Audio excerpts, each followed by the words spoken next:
அன்புள்ள சகோதரர்களே, நிகழ்ச்சிக்கு போறதுக்கு முன்னாடி ரெண்டு முக்கியமான அறிவிப்புகள். இந்த ஏகத்துவ கொள்கையை தமிழகம் முழுவதும் எடுத்துச் செல்வதற்காக அனைத்து தௌஹீத் ஜமாத் கூட்டமைப்பு என்ற பெயரில் ஒரு அமைப்பு உருவாக்கப்பட்டு அது இயங்கி வருவதை நீங்கள் எல்லாம் அறிவீர்கள். இந்த அமைப்பு தமிழ்நாடு முழுவதும் மக்களை சந்தித்து பொதுக்கூட்டங்கள், பிரசுரங்கள் வாயிலாக பிரச்சாரங்கள் நடத்துவது. இந்த மாதிரி சென்னையில் உள்ள பிரச்சாரத்தை சென்னையோடு நிறுத்திடக்கூடாது. தமிழ்நாட்டில் உள்ள பட்டி தொட்டிகள்லாம் தௌஹீத் பிரச்சாரத்தை கொண்டு போகணும். மக்கள் நரகத்திற்கு உரியவர்கள் ஆகிடக்கூடாது. அவர்கள் எப்படியாவது நிரந்தர நரகத்திற்கு போகக்கூடிய சிறுக்கில இருந்து விடுபட வைக்கணுங்கிறதுக்காக வேண்டிதான் அந்த அமைப்பு செயல்பட்டு வருகிறது. அந்த அமைப்பில் இருந்து வெளிநாட்டு அரசிடமோ வெளிநாட்டில் உதவி செய்யக்கூடிய வெளிநாட்டை சேர்ந்த இயக்கங்களிடமோ எந்த ஒரு பைசாவும் நன்கொடையாக பெறுவது இல்லை என்ற முடிவோடு செயல்படுகிற ஒரு இயக்கம். அனைத்து தௌஹீத் ஜமாத் கூட்டமைப்புக்கு ஒரு வெளிநாட்டை சேர்ந்த ஒரு அரசாங்கம் சவுதி அரசாங்கமே ஒரு 10 கோடி ரூபாய் கொடுத்தாலும் வாங்க மாட்டோம். அந்த மாதிரியான ஒரு பைலாவிலே அதை உருவாக்கி கொண்டுதான் அந்த அமைப்பு செயல்பட்டு வருகிறது. அதனுடைய பொருளாதாரத்தை பொறுத்த வரைக்கும் நீங்கள் கொடுக்கிற உதவிகளை கொண்டுதான் நடக்கும். இதுவரைக்கும் இந்த நிகழ்ச்சியை உங்களுக்கு அறிவிச்சது இல்லை. அப்ப அனைத்து தௌஹீத் ஜமாத் கூட்டமைப்பிற்காக வேண்டி நீங்கள் உங்களுடைய நன்கொடைகளை அல்லது மாதாந்திர சந்தாக்களை கொடுத்தீர்களேயானால் அவர்களுடைய பணி இன்னும் கொஞ்சம் விரிவாக நடக்கும். நிறைய மக்களுக்கு ஏகத்துவத்தை சொல்லுவாங்க. அதனுடைய கணக்குகள்லாம் முறையாக பராமரிக்கப்பட்டு வருகிறது. எப்ப வேண்டாலும் பொருளாளர் அன்வர் பாஷா அவர்களிடத்தில் நீங்கள் கணக்கு கேட்கலாம். எல்லாமே கம்ப்யூட்டர் பண்ணி கணக்கு பார்க்கிற அளவுல சிஸ்டமேட்டிக்கா நடத்தி கொண்டிருக்கிற ஒரு அமைப்பு அது. அதனால அதுக்கு தாராளமா நிதி உதவி செய்யணும், நன்கொடைகள் கொடுக்கணும். அது உங்களுக்கு கொடுக்க விரும்பக்கூடியவர்கள் சாஜித் ஆபீஸ் என்ற சக்கரையாவிடத்தில் கொடுத்து கூட ரசீது வாங்கி கொள்ளலாம். மாதாந்திர சந்தாக்களும் கொடுத்தீர்களே ஆனால் அது நிறைய பணிகள் செய்ய முடியும். நிறைய காரியங்கள் அதன் மூலமாக நடத்தணுங்கிற அழகான திட்டங்கள்லாம் வச்சிருக்கிறாங்க. நிதி இல்லாததுனால கஷ்டப்படுறாங்க. அதை உங்க கவனத்துக்கு சொல்லிக்கிறேன். அடுத்த இரண்டாவது அறிவிப்பு என்னவென்று சொன்னால், இங்க குர்ஆன் வகுப்பு இந்த மார்க்க பயானை கேட்கக்கூடிய வரக்கூடிய சகோதரர்களுக்கு மத்தியில சில பேர் ஊடுருவி சில குழப்பங்கள் செய்வதாக சில தகவல் வந்தது. அதாவது நம்ம ஜிஹாது செய்யணும், இதெல்லாம் சரிப்பட்டு வராது இப்படின்னு சொல்லி மார்க்கத்தை பற்றி முழு அறிவு இல்லாத சில சகோதரர்களை கெடுப்பதாக தகவல் வந்தது. அது மாதிரி யாராவது உங்கள்கிட்ட அணுகினார்களே ஆனால் அவளும் பொய் சொல்லி ஏமாற்றி கொண்டிருக்கிறார்கள். அவர்கள் சொல்லக்கூடிய தகவல்கள்ல நம்மள்கிட்ட நீங்க கேட்டு விளக்கம் பெற்றுக் கொள்ளலாம். எந்த அளவுக்கு மார்க்க ரீதியா தவறானது சொல்கிறார்கள் என்பதை ஒவ்வொரு நாளும் இதை கிளாஸ் முடித்த பிறகு அது மாதிரி உங்களை பண்ணி கேட்டாங்கன்னு சொன்னா முதல்ல உங்களை இழுத்துட்டு வந்துருங்க. என்கிட்ட விளக்கம் சொல்லட்டும். மார்க்கத்தில் உள்ளதுன்னா நிரூபிக்கட்டும். நிரூபிச்சா முதல்ல நம்ம செய்யற ஆட்களா இருப்போம். நிரூபிச்சார்களே ஆனால் எவருக்கு நம்ம எல்லாம் பயப்பட மாட்டோம். மார்க்கத்தில் உள்ளதுன்னு ஆதாரம் காட்டிட்டா முதல் செய்யற ஆட்களாக நாம இருப்போம். மார்க்கத்தில் இல்லாத ஒன்றை சொல்லி அவங்க ஒரு கூட்டத்தை உண்டாக்கி சமுதாயத்தை பிளவுபடுத்தி லாபம் சம்பாதிக்க ஆசைப்பட்டாங்கன்னா அதுக்கு இடம் கொடுக்க மாட்டோம். அதனால அந்த ஒரு அறிவிப்பை உங்களுக்கு இப்படி கேட்டுட்டு இருக்கிற மாதிரி பக்கத்தில் சுசுன்னு உட்கார்ந்து இப்படி ஆள் பிடிக்கிற வேலையை பாக்குறாங்கன்னு ஒரு கேள்வி வருது. ஏன்னா சில சகோதரர்கள் அது மாதிரி சந்தேகங்கள் கேட்டிருக்கிறாங்க. அப்படி உங்கள்ட்ட சொன்னார்களே ஆனால் அது என்ன கொள்கையில் உள்ளவங்க, பேக்ரவுண்ட் என்ன என்பதை உங்களுக்கு அப்படி உங்கள்ட்ட அணுகக்கூடியவர்கள் இருந்தார்கள் ஏன்னா நம்மள்ட்ட தெரிவிங்க. அல்லது அவர்கள் யார் இந்த மாதிரி பிரச்சாரம் பண்றதுக்காக வேண்டி ஊடுருவி வர்றாங்களோ அவங்களை கூட்டு வந்துருங்க. உடனே புடிச்சு ஆளை கொண்டாந்து குர்ஆன் அது முடிச்சு என்கிட்ட சொல்லுப்ப அவர்கிட்ட சொன்னதெல்லாம் என்கிட்ட சொல்லு நான் கேட்கிறேன். உங்கள்ட்ட என்னவெல்லாம் சொன்னார்களோ அந்த ஆயுதத்தை அந்த அதிசயம் என்கிட்ட சொல்லட்டும். வழங்குதா? இப்படியான என்ன சிறுக்கு கபூர் வணக்கத்தை ஆதரிக்கிறவங்க கூட மார்க்கத்தின் பேரை சொல்லித்தான் ஆதரிப்பான தவிர மார்க்கத்துக்கு எதிராக சொல்லி ஆதரிக்க மாட்டாங்க. கரெக்டான ஆய்வு பண்ணணும். ஆய்வு பண்ணவர்கிட்ட விவாதத்தை கூட்டு வரணும். அல்லது விவாதம் பண்ணணும். நான் விவாதத்துக்கு வர மாட்டேன், இதான் சரின்னு சொல்லி கூப்பிட்டார்கள். ஏன்னா அது பொய்யும் நீங்க விளங்கிக்கிறணும். அதுக்காக சொல்ல வர்றேன். சரி, நபிகள் நாயகம் ஸல்லல்லாஹு அலைஹி வஸல்லம் அவர்கள் ஈமானுடைய கிளை என்று முக்கியமான அந்த 6 அம்சங்களுக்கு பிறகு அவர்கள் சொன்னது பிறருடைய நலம் நாடுதல். நசிஹத்னா பிறர் நலம் நாடுதல். பிறர் நலம் நாடுதல் என்பதை ஈமானுடைய ஒரு முக்கியமான அம்சமாக சொல்கிறார்கள். முஸ்லிம் என்பவன், மூமின் என்பவன் யார் என்று சொன்னால் அவனுடைய நாவினாலையும் கையினாலையும் மற்றவங்களுக்கு நல்லதை நாடணும், கெட்டது செஞ்சிடக்கூடாது. இதான் முக்கியமான அம்சம் என்று சொன்னார்கள். இது விரிவான பல சப்ஜெக்டுகளை கொண்டது என்று சொல்லி அதுல ஒரு சில சப்ஜெக்டுகளை பார்த்தோம். பிறருடைய நலம் நாடுகள் என்பதில் எந்த அளவுக்கெல்லாம் பெருமானார் ஸல்லல்லாஹு அலைஹி வஸல்லம் கவனம் செலுத்தியிருக்கிறார் என்று சொன்னால், ஒரு வியாபாரி இருக்கிறார். ஒரு வியாபாரி எல்லா நேரத்திலையும் பிறர் நலம் நாடக்கூடியவராக இருக்கணும், விற்கக்கூடியவர். வாங்குறவர் இருக்கிறார, அவரும் எப்படி இருக்கணும் கேட்டா, வியாபாரியுடைய நலனை நாடக்கூடியவராக வாங்குறவரும் இருக்கணும். விற்கிறவர் எப்படி இருக்கணும் கேட்டா, வாங்குறவருடைய நலனை நாடக்கூடியவராக இருக்கணும். அதுக்காண்டி ஓசியா கொடுக்கணும்னு அர்த்தம் கிடையாது. வாங்குறவருடைய நலனை நாடுவது என்றால் அதுக்கு ஒரு இலக்கணம் இருக்கிறது. நபிகள் நாயகம் ஸல்லல்லாஹு அலைஹி வஸல்லம் சொல்றாங்க, அதாவது அல் பையானி பில் கியார் மாலம் யதஃபர்ரகா ஃபைன் சதகா வ பையனா பூரிக லஹுமா ஃபீ பைஇஹிமா வயின் கதமா வ கலபா முஹிகத் பரக்கத்து பைஇஹிமா. சஹீஹுல் புகாரி 2082. இதுல என்ன சொல்றாங்க ரசூல் ஸல்லல்லாஹு அலைஹி வஸல்லம், ஒரு விற்கிறவரும் வாங்குறவரும் அந்த சபையை விட்டு விலகும் வரை, பிரிகிற வரை ரெண்டு பேருக்குமே வியாபாரத்தை முறிக்கும் உரிமை இருக்கிறது. இதை முதல்ல வழங்கிக்கணும். ஒரு கடையில இதை நான் பேரம் பேசுறேன், 25 ரூபாங்கிறாரு. நானும் சரின்னு சொல்லிட்டு கொடுத்து இந்த பொருளை வாங்கிட்டேன். ஆனா இந்த இடத்துல நிக்கிறேன், நீ போயிடல, சபையை விட்டு பிரியல. திடீர்னு எனக்கு வருது, வேற ஒரு முக்கியமான மருந்து வாங்க மறந்துட்டேன், 25 ரூபாய் இது வாங்கிட்டேன், ஏதோ ஒரு நினைப்பு வரும். இல்லங்க அப்புறம் வாங்கிக்கிறேங்க, நீங்க ரூபாய் தாங்கிறான், கொடுத்துடணும். நீ வாங்கிட்டே இல்ல, ரூபாய் வந்து இல்ல, முடிஞ்சிச்சுன்னு சொல்லக்கூடாது. எப்ப வியாபாரம் முடியும்? இடத்த காலி பண்ணாதான் வியாபாரம் முடியும். இஸ்லாத்துல இடத்த காலி பண்ணாம வாங்கி பில்லு போட்டாச்சு. சில பேர் பில்லு நம்ம வேகம் நினைச்சுக்கிட்டு பில்லு போட்டாச்சு, பில்லு போட்டா ஒட்டி கேன்சல் பண்ண முடியாதா? அட பில்ல போட்டா பில்ல வாங்கி கேன்சல் பண்ணா என்ன சேல் டாக்ஸ் ஒத்துக்க மாட்டானே? பில்லு போட்டதுனால விற்கணும்னு அவசியம் கிடையாது. பில்லு போட்டாச்சு, அதனால திருப்பி வாங்க மாட்டேன். அங்களுக்குள்ளதான் இப்ப எங்கேயும் போயிருக்க மாட்டோம். அந்த இடத்துல நின்று வியாபாரம் நடந்து கொண்டிருக்கு. பேசியாச்சு, ரூபாயும் கொடுத்தாச்சு, பில்லு அதுக்காக அவசரமா பில் போடுவாங்க. மனசு மாறக்கூடாதுங்கிறதுக்காக வேண்டி வேக வேகமா பில்லை போட்டு என்ன செய்யறது, கையில கொடுத்துடுறது. கொடுத்துட்டீங்க, சரி, இது தேவையில்லைன்னு நினைக்கிறான், அல்ல இதை விட நல்லது வாங்கலாம்னு நினைக்கிறான், அல்ல காசுக்கு வேற செலவு இருக்கு அதை மறந்துட்டோம் அப்படின்னு ஒருத்தர் நினைக்கலாம். அப்ப என்ன செய்யறான், இல்லங்க நான் வேணாம், நான் நாளைக்கு வந்து வாங்கிக்கிறேன், அல்ல வேற பொருள் வாங்கல, பிடிக்கலங்க, ஏதோ ஒன்று சொல்றான். அப்ப என்ன செய்யணும்னா, வியாபாரம் முடியவில்லை, நீங்கள் அவர் நலன் நாடக்கூடியவராக இருந்தால் வியாபாரம் என்ன செய்யணும், ரிட்டர்ன் வாங்கிக்கணும். ரிட்டர்ன் வாங்குற பழக்கம் உங்கள்கிட்ட இல்லைன்னா ஈமானுடைய கிளை உங்கள்கிட்ட இல்ல.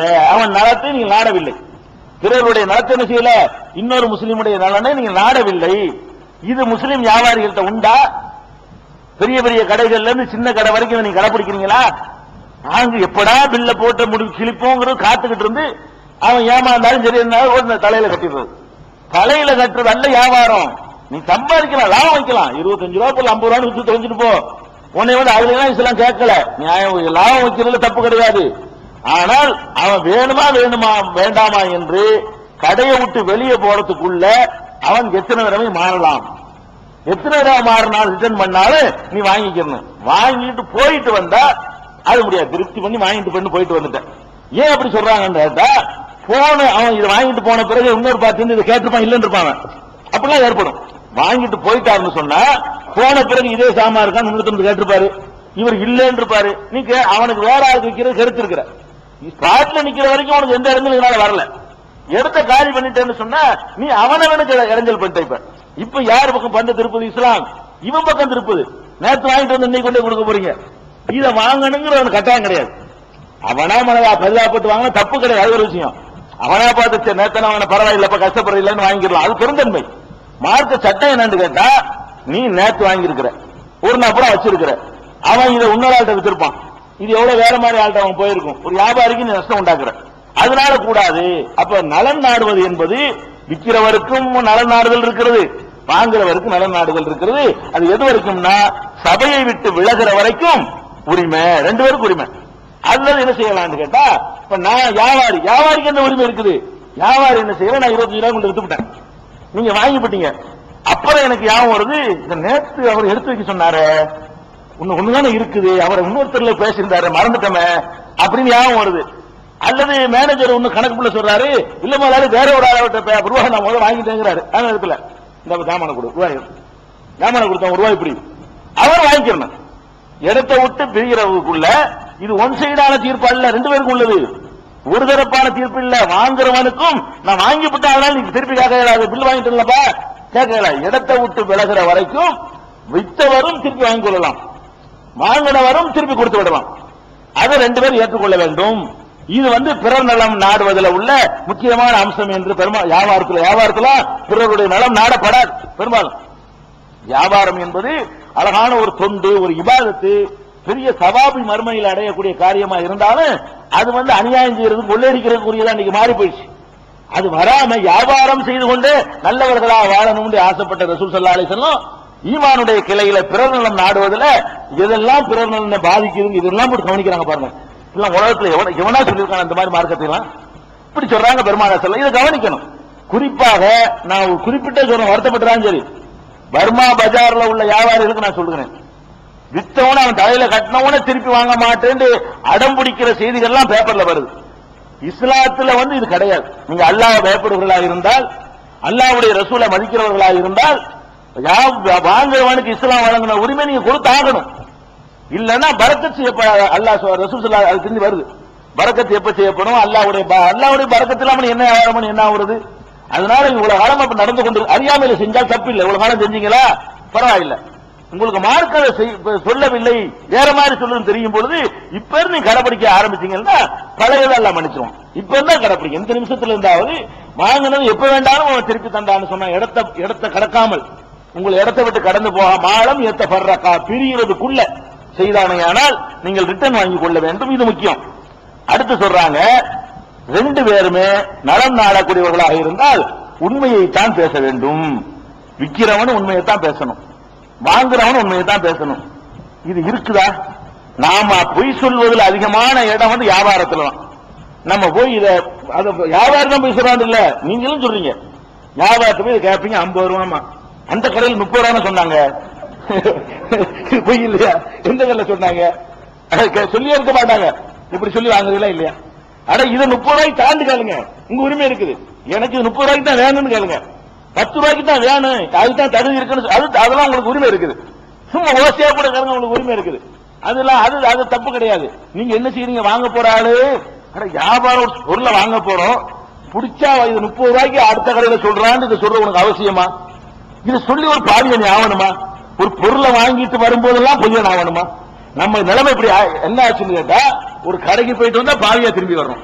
ஒரு ஹலாலான பொருளை வாங்கும் பொழுது ஒரு ஹராம செய்து விட்டு தான் திரும்பி வந்து கொண்டிருக்கிறோம். எவ்வளவு பெரிய நம்ம எப்படி ஆட்சி உலகம். அப்ப நம்ம என்ன செய்யக்கூடாது? பொய் சொல்லிடவே கூடாது வியாபாரத்துல. அவன் என்ன செய்வான்? இது 50 ரூபாமா, குறைச்சு கொடுங்க, அடக்கமே 50 ரூபா தான். உன்னை ஏன் அடக்கம் கேட்டான்? ஏன் 50 ரூபான்னு சொல்லு. நீ அடக்கத்தை சொல்ல வேண்டிய அவசியமே கிடையாது. நீ அடக்கன்னு சொல்றான், நம்ப போறதும் கிடையாது. வாங்குறவன் வியாபாரி பொய் சொல்லுவான்னு நினைச்சுட்டு தான் வர்றான்.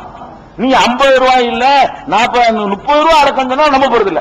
30 ரூபாய் 20 ரூபாய் தான் இருக்குன்னு நினைச்சுக்கிறான் அவன். நீ 10 ரூபாய் அடக்கம்னா 1.5 ரூபாய்க்கு தான் வாங்கிருப்பான்னு நினைச்சுக்கிறான். இது அவன் நம்ப போறது இல்லைன்னு நல்லா தெரியுது. எதுக்கு நீ அடக்கம் சொல்லணும்? விக்கிற யாரும் அடக்கத்தை சொல்ல வேண்டிய அடக்கத்தெல்லாம் பொய் சொல்றான். வியாபாரி பொய் சொல்ற பெரிய பொய் எதுல வரும்னா அடக்க விலையில வரும். இது அடக்க விலையை சொல்ல வேண்டிய அவசியம் என்ன வந்து உங்களுக்கு? ஏன் அடக்க விலையை சொல்றீங்க? அடக்கத்தை சொல்ல தேவையே இல்லை. நமக்கு கட்டுப்படி ஆகாது. 50 ரூபாய் நீ 30 ரூபாய்க்கு வாங்கிட்டு போங்க, உங்களுக்கு கட்டுப்படி ஆகாது. வாடகை இருக்கும், கரண்ட் பில் இருக்கும், சம்பளம் கொடுக்கணும், செலவு இருக்கும். உங்களுக்கு கட்டல, கட்டுப்படி ஆகலன்னு சொல்லுங்க. 50 ரூபாய் குறையாதுங்க, கட்டுப்படி ஆகாதுங்க, தர முடியாதுங்க சொல்லுங்க. இதெல்லாம் உங்களுக்கு அனுமதி இருக்குது. 50 ரூபாய்க்கு விற்கிறதுக்காக வேண்டி அடக்க 49 ரூபான்னு சொல்றதெல்லாம் எத்தனா கூட கிடைக்காது. இதை வித்தா இது ஏன் அவன்கிட்ட போய் நீ குறம்பாடணுங்க? எத்தனா கிடைச்சா எத்தனா கிடைக்கான்னு சொல்றேன். நம்புவானா? முதல்ல எத்தனா கிடைக்காட்டி இப்படி கடை வச்சு கொடுத்து உட்காந்துருக்க முடியுமா? இது எவன் நம்ப போறது இல்ல. அப்ப நம்ம என்ன செய்யறோம்? வாங்கும் போது ரேட்ல 2 பேரும் போய் சொல்றோம். 2 பேருமே ரேட் பேசும் பொழுது விக்கிறவனும் போய் சொல்றான், வாங்குறவனும் போய் சொல்றான். அதே மாதிரி தரத்துல பொய் சொல்லக்கூடாதுங்கிறதுல அடுத்த போய் யாரும் சொல்லுவாரு? தரத்துல போய் சொல்லுவாரு. உனக்கு ஏன் தரத்துக்கு நீ ஏன் கேரண்டி கொடுக்குற? இதுதான் இப்ப விலை, என்ன உழைக்குமா அதெல்லாம் தெரியாது. இந்த கம்பெனி போட்டிருக்கலாம், இது என்ன உழைக்கும் அல்ல நாடுனா 10 வருஷத்துக்கு உழைக்கும். போனா ஒரு ஐசி அடிபட்டு நாளைக்கு அடிபட்டு போயிரு. இது என்கிட்ட கேட்டுருக்கேன்னு சொல்ல வேண்டியான 15 வருஷத்துக்கு கேரண்டி கொடுத்தா பரவாயில்ல. நீ கேரண்டி நெசமான கேரண்டி கொடுத்து 15 வருஷத்துல என்ன ஏற்பட்டாலும் அது அந்த கேரண்டி தான் பரவாயில்ல. வாய் கேரண்டி, ஃபார்மாலிட்டி கேரண்டி என்ன அந்த மாதிரி எல்லாம் சொல்ல அவசியம் கிடையாது. தெரியாத பத்தி சொல்ல தேவையே இல்லை. நம்ம உள்ள சொல்லி விட்டுருங்க. இது இதான் அப்படி சொல்லி இதான் போட்டிருக்காங்க, இதான் ரேட்டு, இது உங்களுக்கு பிடிச்சா வாங்கிட்டு போங்க. இதுல உள்ளுக்குள்ளது எப்படி இருக்குன்னு அது எனக்கு தெரியாது. இதை பத்தி எல்லாம் எனக்கு ஆய்வு கிடையாது. நான் எனக்கு தெரிஞ்ச வரைக்கும் இதை நல்லா படிக்குது. இது பேசும் அப்படின்னு சொல்லி அவ்வளவு சொல்லணும். இதை தாண்டிக்கிட்டு நீ வாட்டுக்கு இல்லாத கேரண்டி பயங்கரமா கேரண்டி கொடுப்பான். கம்பெனி கூட அவ்வளவு கொடுக்க மாட்டான். தயாரிக்கிற கம்பெனி இருக்கான அவனை தாண்டி ஒரு 50 மடங்கு கூட கேரண்டி கொடுப்பான் அந்த பொருளுக்கு. அவன் தயாரிச்சவனே பயந்து பயந்து இவ்வளவுதான் கேரண்டி கொடுக்குறான். இவன் என்னன்னு தெரியாத ஒருத்தன் இதுக்கு நீ கேரண்டி கொடுக்குற? 10 வருஷத்துக்கு கிளியாகுமா ஒரு சேலையை வைக்கும் போது. இது உனக்கு என்னத்துக்கு? போகும்போது ஒரு முள்ளு பட்டா கிளியுதான். இது ஒரு பெரிய விஷயமா? இது இந்த சேலை பாத்துக்கிறேங்க, நீங்களே பாத்துக்கிறீங்க, இது உள்ள ரேட்டுங்க, இது கிளி, அதெல்லாம் அல்லா தானே தெரியும். நல்லது நினைச்சு நாங்க வாங்கி வச்சிருக்கிறோம். இதை சொல்லணும். அதே மாதிரி டூப்ளிகேட்டுகள், ஒரு பொருளுக்கு கூடுதலான கேரண்டி கொடுக்கிறது, அது நடந்து கொண்டிருக்கிறது. அடுத்து என்ன டூப்ளிகேட்டுகள், ஒரு பேரு சொல்லி ஒரு கேட்கறான்னா அந்த பேருக்குள்ள ஜாமான கொடுக்கணும். இவன் அதே மாதிரி தயாரிக்கிற டூப்ளிகேட் வாங்கி வச்சுக்கிட்டு அவன் தலையில கட்டுறது. அதே மாதிரி பழைய சாமான புதுசு மாதிரி விற்கிறது. பழைய சாமான 10 வருஷம் யூஸ் பண்ணத ஒருத்தன் வித்திருப்பான். அதுக்கு அந்த பாலிஷ் எல்லாம் போட்டு புதுசாக்கி வச்சு அது இது பழசுங்க, பாலிஷ் பண்ணதுங்க, அதனால இதான் ரேட்டுங்க நீங்க சொல்லலாம், தப்பு கிடையாது. பழசு விற்கிறது மார்க்கெட்டு தப்பே கிடையாது. பழசு விற்கலாம். இது பழசா வாங்கினதுதான் பாலிஷ் பண்ணி புதுசு மாதிரி ஆக்கி இருக்கிறோம் அப்படின்னு சொல்ற அளவுக்கு நீங்க சொல்லலாம். நீங்க என்ன சொல்றது? பழச 5 வருஷம் ஒருத்தன் உழைச்சிட்டு கொண்டாந்து அது உங்கள்ட்ட தர்றான். நீங்க உங்க திறமையை பயன்படுத்தி நல்லா பல பலன்னு ஆக்கிட்டு புதுசு வைக்கிறீங்க. இப்ப கம்பெனில இருந்து வந்தது வைக்கிறீங்க. போய் சொல்றீங்களா இல்லையா? இது சொல்லாம எத்தனை வருது? எல்லாரும் தானே சொல்லிட்டு இருக்கீங்க. ஏன் இந்த வழியெல்லாம் பண்றீங்க? பெருமானார் சொல்லா சொல்றாங்க, இந்த பொய் சொல்லணும், பொய் சொல்லிடக்கூடாது. இன் சதகா, 2 பேரும் உண்மை பேசுவார்களேயானால், வாங்குறவன் உண்மை பேசணும், விக்கிறவனும் உண்மை பேசணும். பையனா, 2 பேருமே தெளிவுபடுத்திக் கொள்ள வேண்டும், தெளிவாக பேச வேண்டும். இதுல இன்னொன்று இருக்குது. வாங்குறவோட விக்கிறவன் மட்டும் குறை சொல்லி வேலை இல்ல. வாங்குறவன் சுத்தம் நினைச்சுக்கிட்டு இருக்கிறீங்களா? ஒரு ஜவுளி கடைக்கு போறீங்க, 4 மீட்டர் கேட்கறீங்க, பார்த்துக்கிட்டு இருக்கும்போது 5 அளந்துட்டான். பார்த்துக்கிட்டு நல்ல தெரியுது 5 எண்ணிட்டாண்டு மடிச்ச சும்மான இருக்கிறீங்க. 4 தானே போய் கேட்டவனு கூட வச்சிருக்கிறாங்க, 4 தான் பில் போட போறான். 4ன்னு சொன்னதை யாவோ குறைவா பேசி நினைஞ்சிட்டான், 5 விட்டான், 5ஆவது 4 என்றான். நல்லா பார்த்துக்கிட்டு இருக்கிறீங்க. திருப்பி சொல்லிருப்பீங்களா நீங்க? இது எனக்கு இருக்குப்பா, இதுக்கு 5 மீட்டர் கொடுக்குற, 1 மீட்டர் கட் பண்ண, 4 தான் நான் கேட்டேன், நீ தப்பா அளந்துரு, 1 அளந்துரு, 3 விட்டா மட்டும் இன்னொரு காலம் தெரியல. அளக்கும் போது 3 அளந்தாலும் சரிங்க, இன்னொரு காலம் அப்படி சொல்லல இல்லையா? அப்ப 5 அளந்திருக்கான்னு தெரியுதுல்ல. அப்ப நீங்க என்ன பண்ணிருக்கேன்னு, ஈமானுடைய கிளை நம்ம இடத்துல இருந்திருந்தால், அந்த 6 அம்சங்களும் ஆழமா இதயத்துல பதிஞ்சிருந்தால், அல்லாஹ் இருக்கலாம் கேள்வி கேப்பா பார்த்துக்கிட்டு இருக்கிறாங்கிற ஒரு கண்காணிப்புல இருக்கணுங்கிற அச்சம் இருந்தா நம்ம என்ன செய்யணும்? இது எனக்கு அல்லாஹ் ரிஸ்க், நீ என்ன எனக்கு தர்றது? நான் தர்ற 4 மீட்டர் காசு போறேன், எனக்கு நீ 5 தர்ற, நீங்க என்ன எனக்கு தர்றது? எடுத்துக்கன்னு சொல்லணுமா இல்லையா? 20 ரூபா கொடுத்து ஜாமான் வாங்குறோம் ஒரு கடையில 5 ரூபாய்க்கு, 5 ரூபா போன 25 ரூபா மிச்சம் தந்துருவான். 20 ரூபா கொடுத்து ஜாமான் வாங்குறவங்க 5 ரூபா 15 ரூபா தரணும். அவன் ஏதோ ஒரு ஆபத்துல நினைச்சிருவான், 2 10 ரூபாய் 5 ரூபாய் தந்துருவான். வாங்கி முடிச்சு கூட தெரியல. 10 ரூபா கூட இருக்கு, 15 25 கொடுக்குற சொல்லணுமா இல்லையா? 8 பொருள் வாங்கிருப்பிய, 7 கணக்கில் இருப்பான், 1 கணக்கு எழுத மாட்டான், கீழே கிடக்கு பக்கெட்டு கீழே பேசாம இருக்கிறீங்கல்ல.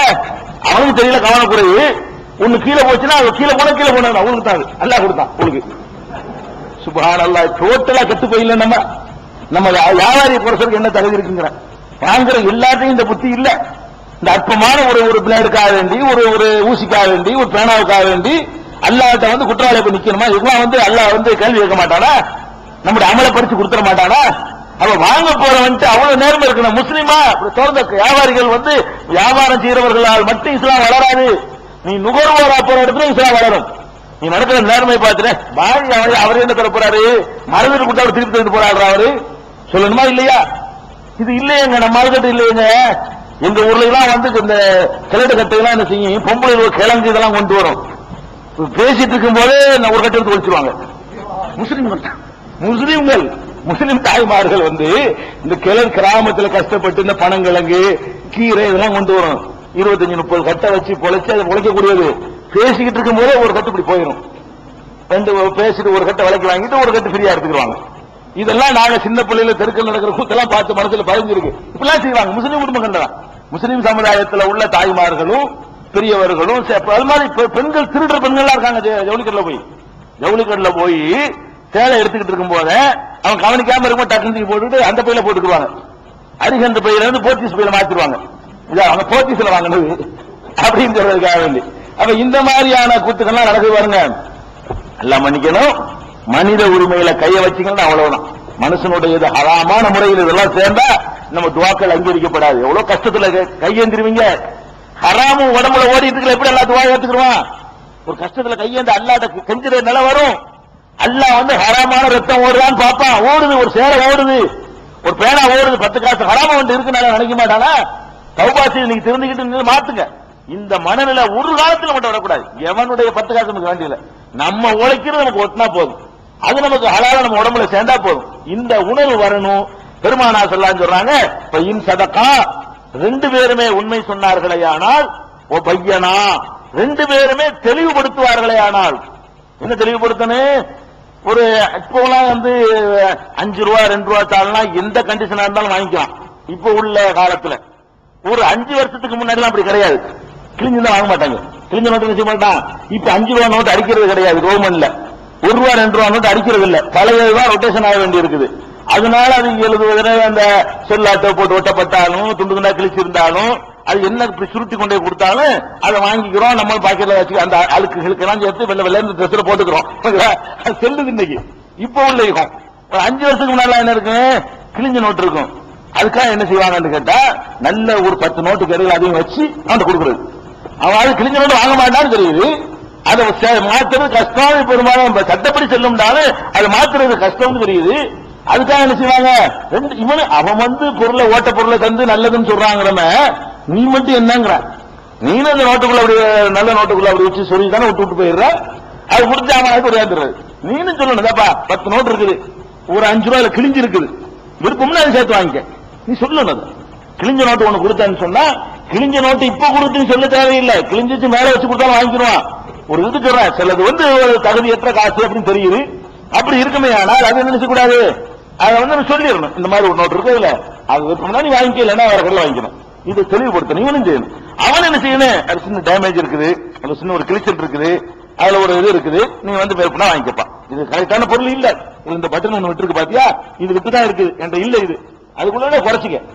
இது சொல்லணும். 2 பையனா, 2 பேரும் தெளிவுபடுத்துவார்களே ஆனால், பூரிக்க லகுமா ஃபீ பைஇஹிமா, 2 பேருடைய வியாபாரத்திலும் 2 பேருக்காகவும் பரக்கத் செய்யப்படும். 2 பேருக்கும் பரக்கத்தான். நீங்க இந்த ஒரு இப்படி கிளப்பிட்டு வந்தா பரக்கத்து நினைக்கிறீங்க இல்ல. இந்த வாங்கிட்டு வந்த 2 சேலையே 25 வருஷத்துக்கு உழைக்கிற அளவுக்கு எல்லாம் பரக்கத்தாக்கி வைப்பான். பரக்கத்துல அதானுங்க. நாளைக்கே வந்துகிட்டு சலவைக்கு போன இடத்துல காணா போயிடும். அப்புறம் நீ திருட்டு வந்தா செய்யும், ஒரு சேலை திருட்டு 4 சேலை போயிடும், ஹீரோ வச்சு அழுட்டு போயிருவாங்க. பரக்கத்துனா என்ன அர்த்தம்? அல்லாஹ் வந்து மறைமுகமான அருளை செய்வான வாங்கிட்டு வந்த பொருள்ல. இவன் கல்லாவுக்கு போன காசுலயும் பரக்கத்து இருக்குமா? பரக்கத்து 2 பக்கம். 2 பேருமே உண்மை. எவனு நான் உன்னை ஏமாத்த வரலப்பா, நீ என்ன ஏமாத்த வரல, ஏமாத்த வராது இஸ்லாத்துல கிடையாது. நீ என்ன ஏமாத்த, நான் உன்னை ஏமாத்தல, நீ என்ன நம்ப, நான் உன்னை நம்புறேன். நம்பிக்கைக்கு யாரும் குற்றம் விளைவிக்க மாட்டோம்னு சொல்லி அது 10% உங்களுடைய வியாபாரத்தில் காட்டினீர்களே ஆனால், பூரிக்க லகுமா ஃபீ பைஇஹிமா, 2 பேருடைய கொடுக்கல் வாங்கலிலே பரக்கத் செய்யப்படும். அல்லாஹ்வுடைய மறைமுகமான அருள் குத்தும். கொஞ்சமா இருந்தாலும் உங்களுடைய காரியம் நிறைவேறும். கேரண்டி அல்லாஹ்வுடைய தூதர் தர கேரண்டி, மனுஷன் கேரண்டி இல்ல. நீங்க பொருள்களுக்கு கொடுக்கிற போலித்தனமான கேரண்டி இல்ல, இது அல்லாஹ்வுடைய ரசூல் தர்ற கேரண்டி. கம்பெனிகள் கொடுக்கிற கேரண்டி இல்ல. அப்ப அவ்வளவு பெரிய கேரண்டி தர்றாங்க. சரி, ஒயின் கட்டமா 2 பேரும் மறைச்சாங்கன்னு வைங்க, இவனும் டேமேஜ் ஆனதை கொண்டு கொடுக்குறான், அவனும் டேமேஜ் ஆனதை கொடுக்குறான், ஒன்னு சொல்லி ஒன்னு கொடுக்குறான். இப்படி இருக்குமே ஆனால் கதபா 2 பேரும் போய் சொல்வார்களே ஆனால், முஹிகத்து பரக்கத்து பைஹிமா, வியாபாரத்துக்கு என்றே உள்ள அந்த பரக்கத் அளிக்கப்பட்டு விடும். 2 பேருக்கு திருடிக்கிட்டு வந்தவன் ஆவான தவிர வியாபாரம் செஞ்சவன் ஆக மாட்டான். அவன் கொள்ளையடிச்சவன் ஆவான தவிர அவனும் வியாபாரி ஆக மாட்டான். வியாபாரத்துக்கு என்று ஒரு பரக்கத்து இருக்கிறது. அல்லாஹ் ஹலாலாக்கி இருக்கிறான். அதை வட்டியை ஹராமாக்கி உனக்கு அழகான ஒரு வழிமுறையை தந்திருக்கிறான். அதுக்கு பரக்கத் செய்ய அவனுடைய வேலை. நீ அதுல குளறுபடி பண்ணு சொன்னா பரக்கத்து அழிஞ்சிரும். இத கவனமா ரமலான் மாசத்துல இந்த ஈமானுடைய கிளைகளை வந்து பலர விட செய்யக்கூடிய இந்த மாசத்துல என்ன செய்யணும்? ஒவ்வொரு வியாபாரி மட்டும் இல்ல, ஒவ்வொரு நுகர்வோரும் இதுல கவனமா இருக்கணும். அளக்குறான், 50 கிராம் குறைச்சு அளக்குறான். இவன் வியாபாரி 1 கிலோ கேட்கறான், 1 கிலோ காசு வாங்குறீங்களப்பா, 1000 கிராம்ல நீ கொடுக்கணும், கொடுக்க மாட்டேங்கிறான். 1 லிட்டர் காசு வாங்குறீங்களா, 1000 மில்லி இருக்கணும்ல, 1000 மில்லி இருக்க மாட்டேங்குது. இந்த மாதிரி பண்ணிக்கிட்டு இருக்கிற காட்சியை பார்க்கறோம். தராசுல செட்டிங் பண்றான், சூடு வைக்கிறான். ஆட்டோ டிரைவரா நீங்க இருந்தீர்களே ஆனால் அதுல நீங்கள் உங்களை அந்த தப்பு செஞ்சு கொண்டிருக்கிறீர்கள். 99% ஆட்டோ என்னது? மீட்டர் சூடு. மீட்டருக்கு 1 காசு இருக்கு, ஓசியா நீங்க கொடுக்கல, கட்டுப்படியாவும் ஒத்துக்கிட்டு தான் நடத்துறீங்க. அதுக்கு பிறகு அதை சூடு வச்சு 4 ரூபா ஓடுற இடத்துல 6 ரூபா ஓடுற மாதிரி செட்டிங் பண்ணீங்கன்னா அது என்ன? ஒரு முஸ்லீம் பெட்ரோல் பங்க் நடத்தினால தேடி வரணும். மதுரையில நாங்க இருக்கிற காலத்துல எல்லாம் நூற்றுக்கணக்கான பெட்ரோல் பங்குகள் இருக்கு. அதுல பாதி முஸ்லீம்கள் வச்சிருக்காங்க. யாருமே வரமாட்டாங்க. டிவி சொல்லி போடுங்க, அங்க கரெக்டா இருக்கும். இவ்வளவு கேவலம் உனக்கு, உன்னை எதிர்பார்த்து சொல்லணும், உன்னையில சொல்லணும். அப்துல் காட்டு போங்க, இப்ராஹிம் பங்குக்கு போங்க, இஸ்மாயில் அவன் பாய் கரெக்டா இருப்பாங்கன்னு சொல்லணும். அப்படி நடக்கிறீங்களா? பெட்ரோல் பங்கு போனா அதுலயும் மீட்டர் வச்சிருக்கான். 1 லிட்டர் மீட்டர், அங்க முள்ளு காட்டும் 1 லிட்டர், உள்ள ஊத்துறது 100 மில்லி இருக்காது. இதை பார்த்துக்கிட்டு இருக்கிறோம். இது மட்டுமா பண்றோம் வியாபாரத்துல? சுப்ஹானல்லாஹ். இந்த பிராடுல வாங்க வர்றானே அவன் ஒரு பிராடு, விக்கிறவன் பிராடு. முன்னொருத்தருக்கு வாங்கிட்டு போறான் முதலாளிக்காக வேண்டி 10 கிலோ சீனி, ஒரு 9 கிலோ போடுங்க, 10 கிலோ பில்ல தாங்க. இவரு விசுவாசமா இருக்காரு முதலாளிக்கு. வாங்கிட்டு முதலாளி 10 கிலோ சீனி வாங்க சொல்லுவாருங்க. 10 கிலோ சீனி வாங்க சொன்னா 10 கிலோவுக்கு 9 கிலோ போடுங்க, நீங்க 10க்கு பில்ல தாங்க. அவன் என்ன செய்யறான்? சரின்னு கொடுக்குறான். எதுக்கு? இந்த மாதிரி ஒரு கேனையும் எடுத்து தொடர்ந்து நம்மள்ட்ட வருவான். கரெக்டா இருந்தோம்னா அந்த இடத்துக்கு போயிருவான் அவன். அது மாதிரியான இடத்துக்கு போயிருவானா. இவனை வர வைக்கணும்னு சொன்னா சரி நமக்கு டெய்லி 10 கிலோ யாரும் கிடைக்குதுல அப்படின்னு சொல்லிட்டு 9 கிலோ போட்டுட்டு 10 கிலோ பில்ல போட்டுட்டு 9 கிலோ தான் காசு வாங்குறான். அவன் 1 கிலோ திருடுவதற்கு உதவுறான். இன்னொருத்தனுடைய காசு அவன் திங்கிறதுக்கு உதவுறீங்களா இல்லையா? எந்த பெட்ரோல் பங்க்ல நீங்க கேட்ட மாதிரி பில்லு கிடைக்கல சொல்ல பாப்போம். சென்னையில பெட்ரோல் போட்டுவிட்டு உங்களுக்கு எத்தனை லிட்டருக்கு பில்லு வேணுமோ அத்தனை வாங்கிக்கலாம். தெரியுமா உங்களுக்கு? சென்னையில போய் நீங்க பெட்ரோல் போட்டீங்கன்னு சொன்னா, டீசல் போட்டீங்கன்னு சொன்னா 80 போட்டு 100க்கு பில்லு தாண்டா தருவான். அது என்னன்னா 1 லிட்டருக்கு எத்தனை அவருக்கு 1 ரூபா 2 ரூபா கொடுத்துடணும். அவருக்கு பில் போடுறோம் 2000 ரூபா அவருக்கு கொடுத்துடணும். 1 லிட்டருக்கு ரேட் எவ்வளவு? 1 லிட்டருக்கு பெட்ரோல் டீசல் ரேட்டு 18 ரூபா. சாமானுக்கு பதிலா 20 லிட்டர் பில்ல போட்டு கூட போட்டு கொடுக்கறதுனால அவருக்கு 2000 ரூபா, இவருக்கு 14000 ரூபா, 15,500. இவருக்கு 15,500, அவருக்கு 2,500. அடிச்சிட வேண்டிய நம்மளால அது தெரியாம. எல்லா தனியார் இருக்கிற டிரைவர்களும் சரி, இயக்கத்தில் உள்ள எல்லாருமே இந்த வேலையை பண்றான். எல்லா பெட்ரோல் பங்கும் இதை பண்றான். அப்ப இன்னொருத்தருக்காக முதலாளிக்காக வாங்கிட்டு போற இடத்துல நீங்க பிராடு நடக்குதுல. எந்த கடையில நீங்க தொடர் செய்யாம இருக்கிறீங்க? ஆசாரி மரச்சாமன் வாங்க வர்றான் உங்க கடையில், நீங்க மரக்கடை வச்சிருக்கீங்க, முஸ்லீம்ல சொல்றேன், மரக்கடை வச்சிருக்கீங்க, உங்கள்கிட்ட வாங்க வர்றான் 7 அடி வாங்கிட்டு 8 அடின்னு பில்லு போட்டுட்டாங்கன்னு கேட்கறான், போட்டு கொடுக்குறீங்களே. அட என்கிட்ட 7 நீ வாங்கின ஏன்டா 8 கேட்கறேன்னு கேட்டீங்களா? அவன் தான் ரிஸ்க் தர்றான்னு நினைக்கிறீங்க. இந்த பிராடு அயோக்கியத்தனம் பண்ணி இன்னொருத்தன் காசை நீங்க எடுத்தா என்ன, அடுத்த எடுக்க துணை செஞ்சா என்ன? ரிஸ்க் அவன் தானே தர்றான், அல்ல அவனுக்கு ரிஸ்க் தர்றான். நீங்க என்னமோ இவன் இந்த ஆசாரி 1.5 மீட்டர்ல 1.5 அடியில ரிஸ்க் தர்றான்னு நினைச்சுக்கிட்டு இருக்கிறீங்க. ஆணி வாங்குவோம், ஆணில தான் கலவு. ஆணி வாங்க போனா 200 கிராம் வாங்கிவிட்டு 1/2 கிலோக்கு பில்லு தாங்கம்மா. வாங்கினா 200 கிராம் ஆணி 200 கொடுத்து நீ 1/2 கிலோக்கு பில்லு கொடுத்துருக்கே இல்லையா? என்ன யார் நடத்தலங்கிறீங்க? மளிகை கடையில இருந்து, விறகு கடையில இருந்து, எலக்ட்ரிக் கடையில இருந்து எல்லாம் பிராடு மொத்த வியாபாரம் நாசக்கடை இருக்கு. டோட்டல் இவன் அவங்கிற வேறுபாடு இல்லாம எல்லாத்தையும் நாசக்கடை பண்ணி வச்சிருக்கான். இதுல ஒரு வித்தியாசமா நீ நடந்து காட்டினா உனக்கு ஆகிறதுக்கு நல்லது. துன்யாவுல எவ்வளவு அழகான என்ன மார்க்கம் பாயுது. கூட்டம் வந்துட மாட்டான். என்னடா இப்படி வாங்குறவன இப்படி இருக்கான், விற்கிறவனு அப்துல் கார்னு பேர் வச்சு மாறுறாங்களா, என்ன மந்திரம் பண்றாங்க தெரியாது, நினைக்க மாட்டான்.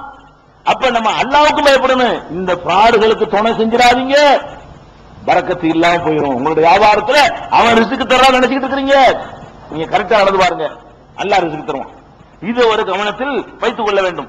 இன்னும் சொல்ல போனா பெருமானார் ஸல்லல்லாஹு அலைஹி வஸல்லம் இந்த ஃப்ராட் எல்லாம் வந்துடக்கூடாதுங்கறதுக்கா அட்வான்ஸா என்ன சொல்றாங்கன்னு கேட்டா, சஹீஹுல் புகாரில 2076வது ஹதீஸ்ல சொல்றாங்க, நீங்க வித்தாலும் சரி வாங்கினாலும் சரி நீங்க என்ன செய்யணும் தெரியுமா? ஒரு பக்கம் உங்க காசு போற மாதிரி கொடுங்க, கொஞ்சம் முளைக்க கொடுங்கிறாங்க. அதாவது 1 கிலோ கேட்கிறானா 1 கிலோ 5 கிராமும் கொடுங்க. அவன் என்ன செய்யணும்? ஓய்ந்ததுக்குப்பா குறைப்பா கரெக்டா கொடுப்பா அவன் சொல்லணும். வாங்குறவன என்ன செய்யணும்? அப்படி சொல்லணும், இன்னும் கொஞ்சம் இழுத்து விடுங்க, இன்னும் கொஞ்சம் தள்ளி விடுங்க. நீங்க சொல்லக்கூடாது, நீங்க 1 கிலோக்கு தான் காசு கொடுக்குற, பிச்சை கேட்கல. 1 கிலோ கரெக்டா கொடுவோம், நீ எனக்கு பிச்சை போட நீ யாரு? இப்படி கேட்கக்கூடியவர்களாக 2 பேருமே பெருந்தன்மையாக நடந்து கொண்டார்களே. ஆனால் அதுக்கு ரஹிமல்லாஹு ரசூலுல்லாஹ் துஆ செய்றாங்க. ரசூலுல்லாஹ்வுடைய துஆவுக்கு கிடைக்குமாங்க ஒரு ஆளுக்கு? பெருமானார் ஸல்லல்லாஹு அலைஹி வஸல்லம் துஆ கிடைக்கணும்னா சும்மாவா? ஒரு ஆளுக்கு தான் செய்றாங்க. ரசூல் ஸல்லல்லாஹு அட்வான்ஸ் துஆ. ரஹிமல்லாஹு ரஜுலன், ஒரு மனிதனுக்கு அல்லாஹ் ரஹ்மத் செய்வானாக. அல்லாஹ்வுடைய ரசூல் துஆ செஞ்சிட்டு போயிருக்காங்க. எந்த மனிதனுக்கு? சமஹன் இதா பாஅ வ இதஸ்தரா, விற்கும் பொழுதும் வாங்கும் பொழுதும் கொஞ்சம் கூடவே கொடுக்கிறவனுக்கு. விற்கும் பொழுதும் வாங்குறவனுக்கு என்ன செய்யணும்? கொஞ்சம் கூடவே கொடுங்க. 1 ரூபா 90 பைசா 2 ரூபா வச்சுட்டு 10 காசு எடுத்துக்கலாம். பெருந்தன்மை மீன் இவன்ட்ட பெருந்தன்மை, அவங்ககிட்ட பெருந்தன்மை. 1 கிலோ 1 10 வச்சுக்கோ அப்படின்னு சொல்லணும். அந்த மாதிரி நடக்கக்கூடியவர்களுக்கு அல்லாஹ் ரஹ்மத் செய்வானாக என்று பெருமானார் ஸல்லல்லாஹு அலைஹி வஸல்லம் அவர்கள் பிரார்த்தனை செய்திருக்கிறார்கள். இதை நம்ம கவனத்தில் வைத்துக் கொள்ள வேண்டும். இது பிறர் நலம் நாடுதல். இதெல்லாம் அடுத்தவர் நலம் நாடுவதில் இதெல்லாம் இருக்கிறது. இதே வியாபாரம் தொடர்பாக உள்ளதுல முன்னாடியே பணம் செலுத்தி விற்கிற வியாபாரம் இப்ப வந்திருக்குது. பொருளை கொடுத்து இந்த அருக்குன்னு காட்டி விற்கிறது பரவாயில்ல, நீங்க பணத்தை கொடுத்துட்டு போங்க, அடுத்த வாரம் சரக்கு தருவோம் அப்படின்னு சொல்லக்கூடிய வியாபாரங்கள்லாம் இன்னைக்கு வந்துருச்சு நவீன யுகத்தில். அப்படிலாம் பண்ணிட்டு இருக்கிறோம். பெருமானார் ஸல்லல்லாஹு அலைஹி வஸல்லம் அவர்கள் அதையும் அனுமதிக்கிறாங்க. நீங்க அட்வான்ஸ் வாங்கிட்டு வியாபாரம் பண்ணலாம், கையில வச்சுக்கிட்டு தான் பண்ணணும் இல்ல. முன்கூட்டி என்ன செய்யலாம், பணத்தை வாங்கி வியாபாரம் பண்ணலாம். நல்ல சிமெண்ட் மூட்டை வரல, ஸ்டாக் இல்ல, நீங்க பணத்தை கட்டிட்டு போங்க, அடுத்த வாரம் தர்றேன் என்று நீங்க என்ன செய்யலாம். சிமெண்ட் ஸ்டாக் வரல, ஸ்ட்ரைக் ஆகி போச்சு, கைவசம் இல்ல, நாளைக்கு வந்துடும் நம்பிக்கை இருக்குது, இப்படி வியாபாரம் பண்ணலாமா? பண்ணலாமா? ஒரு கண்டிஷன், அது பேண்டது இல்ல. என்ன கண்டிஷன் தெரியுமா? காசை நீ வாங்குறதா இருந்தா, அதாவது ரசூல் ஸல்லல்லாஹு அலைஹி சொல்றாங்க, ஃபஃபி கைலின் மாலூமின் வ வஸனின் மாலூமின் இலா அஜலின் மாலூமின். நீ அப்படி முன்பணம் வாங்குவதாக இருந்தால் நீங்க ரூபாய் கொடுத்துட்டு போங்க, அது அன்னைக்கு என்ன ரேட் அதுக்கு தர்றேன், இது உனக்கு அனுமதி கிடையாது. என்ன செய்யணும்? நீ அப்படி முன்பணம் வாங்குறவனா இருந்தால் ஃபீ கைலின் மாலூம், குறிப்பிட்ட அளவை சொல்ல வேண்டும். முதல்ல என்ன செய்யணும்? குறிப்பிட்ட அளவு 75 கிலோ அது இருக்கும். அந்த பொருள் எவ்வளவு இருக்கும்? 75 கிலோ இருக்கும் சொல்லணும், அளவை சொல்லணும். வசனின் மாலூமின், அது 75 படி இருக்கும் சொல்லணும் அளவை. வசனின் மாலூமின் 75 கிலோ இருக்கு, கிலோ சொல்லணும். அது மாதிரி இல்ல அஜலின் மாலூமின், எவ்வளவு நாள்ல, 8ஆம் தேதி, 8ஆம் தேதிக்கு 75 கிலோ மூட்டை 120 ரூபாய் ரேட்டுக்கு தருவேன், அப்படிதான் பணம் வாங்கணும். நீங்க அன்னைக்கு என்ன ரேட்டோ அதன்படி போட்டுக்குருவோம் அப்படி சொல்றதா இருந்தா அப்ப அவன்கிட்ட 1 ரூபாய் கொண்டு சொல்லுங்க. நீங்க என்ன செய்யணும்? அவன் ஏதோ 25 ரூபாய் இருக்கும்னு கேட்கறான், நீங்க அவனை ஏமாத்துற மாதிரி இப்ப ஸ்டாக் இல்ல, அடுத்த வாரம் வருது, பணத்தை கொடுத்துட்டு போனீங்கன்னா அப்ப என்ன ரேட்டோ அதை தருவேன். அது என்ன நீ இந்த ரூபாய் வாங்குறது, அப்ப என்ன ரேட்டோ தராது, அந்த ரேட்டு பிடிக்கும், உனக்கு பிடிக்காம போகும், அப்படி சொல்றவனுக்கு அனுமதி கிடையாது. ரேட்டை சொல்ல வேண்டும், முதல்ல சொல்லணும். அதை விட கூட இருந்தாலும் கையில இருந்து போட்டு கொடுக்கணும். 25 ரூபாய் ஜாமான் 40 ரூபாய் போச்சுன்னா நீ 25 ரூபாய் வாங்கினா என்ன செய்யணும்? கையில இருந்து போட்டு கொடுக்கணும். அப்ப இஸ்லாம் என்ன சொல்லுதுன்னு கேட்டா, முன்பணம் வாங்கி வியாபாரம் செய்யும் பொழுது அவன் என்ன ரூபாய்க்கு தரப்போறான்னு தெரியாம பைத்தியம் முடிச்சு போக கூடாது. வியாபாரம் எப்படி இருக்குன்னு தெரியுமா? இது என்னன்னு இவனுக்கு தெரியணும், அது என்னன்னு அவனுக்கு தெரியணும். நீ கொடுக்கிற ரூபாய் எவ்வளவுன்னு அவனுக்கு தெரியணும், அவன் வாங்குறதுடைய மதிப்பு என்னன்னு அவனுக்கு தெரியணும். இது தெரியாம நீங்க வியாபாரம் பண்ணீங்கன்னா அது செல்லாது. பெருமானார் ஸல்லல்லாஹு அலைஹி வஸல்லம் காலத்துல பேரிச்சம்பழத்துக்கு இப்படி அட்வான்ஸ் கொடுப்பாங்க.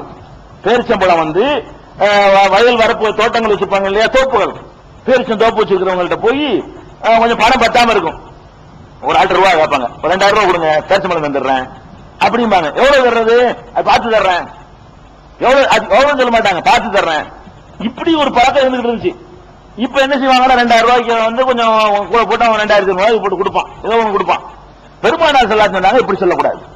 நீங்க 2000 ரூபாய் முதல்ல பேரிச்சம்பழம் தரேன்னு வாங்கினா இந்த 2000 ரூபாய்க்கு எத்தனை கிலோ கொடுப்பேன், எத்தனை லிட்டர் கொடுப்பேன், எத்தனை நாள்ல கொடுப்பேன், கரெக்டா தெரிய சொல்லணும். இப்ப சொல்லணும் 50 கிலோ தருவேன், 2000 ரூபாய் தந்தீங்கன்னா 50 கிலோ எத்தனை தருவேன், இது கூடும். அவன் ஒத்துக்கிட்டான்னு சொன்னா கூடும். நீ 2000 ரூபாய் தான் அன்னைக்கு என்ன ரேட்டா பார்த்து வந்துக்கிறேன், தோது போல பாத்துக்குருவோம். இது தோது போல பாத்துக்கிறோம், ரூபாய் வாங்கின நீ தோது போல பாத்துக்கிறோம்னா அவன் ரூபாய் நீ வைக்க, நீ வாங்கி வைக்க, நீ யாரு? ரூபாய் கையில கொடுத்து தோது போல பாத்துக்குருவோம். ரூபாய் திருப்பி கொடுத்துட்டு சரக்கு வர வேண்டி இருக்குங்க, அன்னைக்கு என்ன ரேட் அந்த ரேட்டுக்கு நீங்க காசு கொடுத்து வாங்கிட்டு போங்க, இது அனுமதி இருக்குது. முன்பணம் வாங்குறதா இருந்தால் என்னத்துக்கு விலை கொடுக்கிறோம்னு தெரியாம என்ன செய்யக்கூடாது, வாங்கக்கூட. பிறர் நலம் நாடுவதற்கு இது மாற்றம். அவன் பாதிக்கப்பட்டுவான். அவன் இன்னும் 25 ரூபாயில இருக்கும் நினைச்சு ரூபாய் கொண்டு தர, நீ 40 ரூபாய் பில்ல போட, நீ அந்த விலைக்கு வாங்கிக்கிறேன்னு சொன்ன, எந்த விலையா இருந்தா வாங்கிக்கிறேன்னு சொன்னீங்க சொல்ல, அவன் வெறுத்து போய் திட்டிட்டு போய் ஆசமா போய் உருப்படுவான்னு கேட்டுட்டு அதை வாங்கிட்டு போவான். இதுக்கு இடம் கொடுத்துடாதீங்க அப்படின்னு சொல்றாங்க ரசூல் ஸல்லல்லாஹு அலைஹி வஸல்லம். இதுல என்ன செய்யணும்? நம்ம கவனமாக இருக்கணும். பிறர் நலம் நாடுறதுல இதெல்லாம் முக்கியமான விஷயம். அதே மாதிரி இதே மாதிரி கொடுக்கல் வாங்கல் விஷயத்திலேயே பெருமானார் ஸல்லல்லாஹு அலைஹி வஸல்லம் இன்னொன்னு சொல்றாங்க. பிறர் நலத்தை பாருங்க. கடன் இருக்கு, கடன் வாங்கினா திருப்பி கொடுக்கணும், அதெல்லாம் சொல்லியாச்சு. இப்ப ஒரு ஆள் கடன் கொடுத்திருக்காரு, ஒரு ஆள் கடன் பற்று இருக்கிறாரு. 2 பேர் பிரச்சனை பண்ணிட்டு இருக்காங்க. பிரச்சனை பண்ணி நம்ம உட்காந்துட்டு இருக்கிறோம். 2 பேருக்கு பயங்கர சண்டை நடந்துட்டு இருக்கு.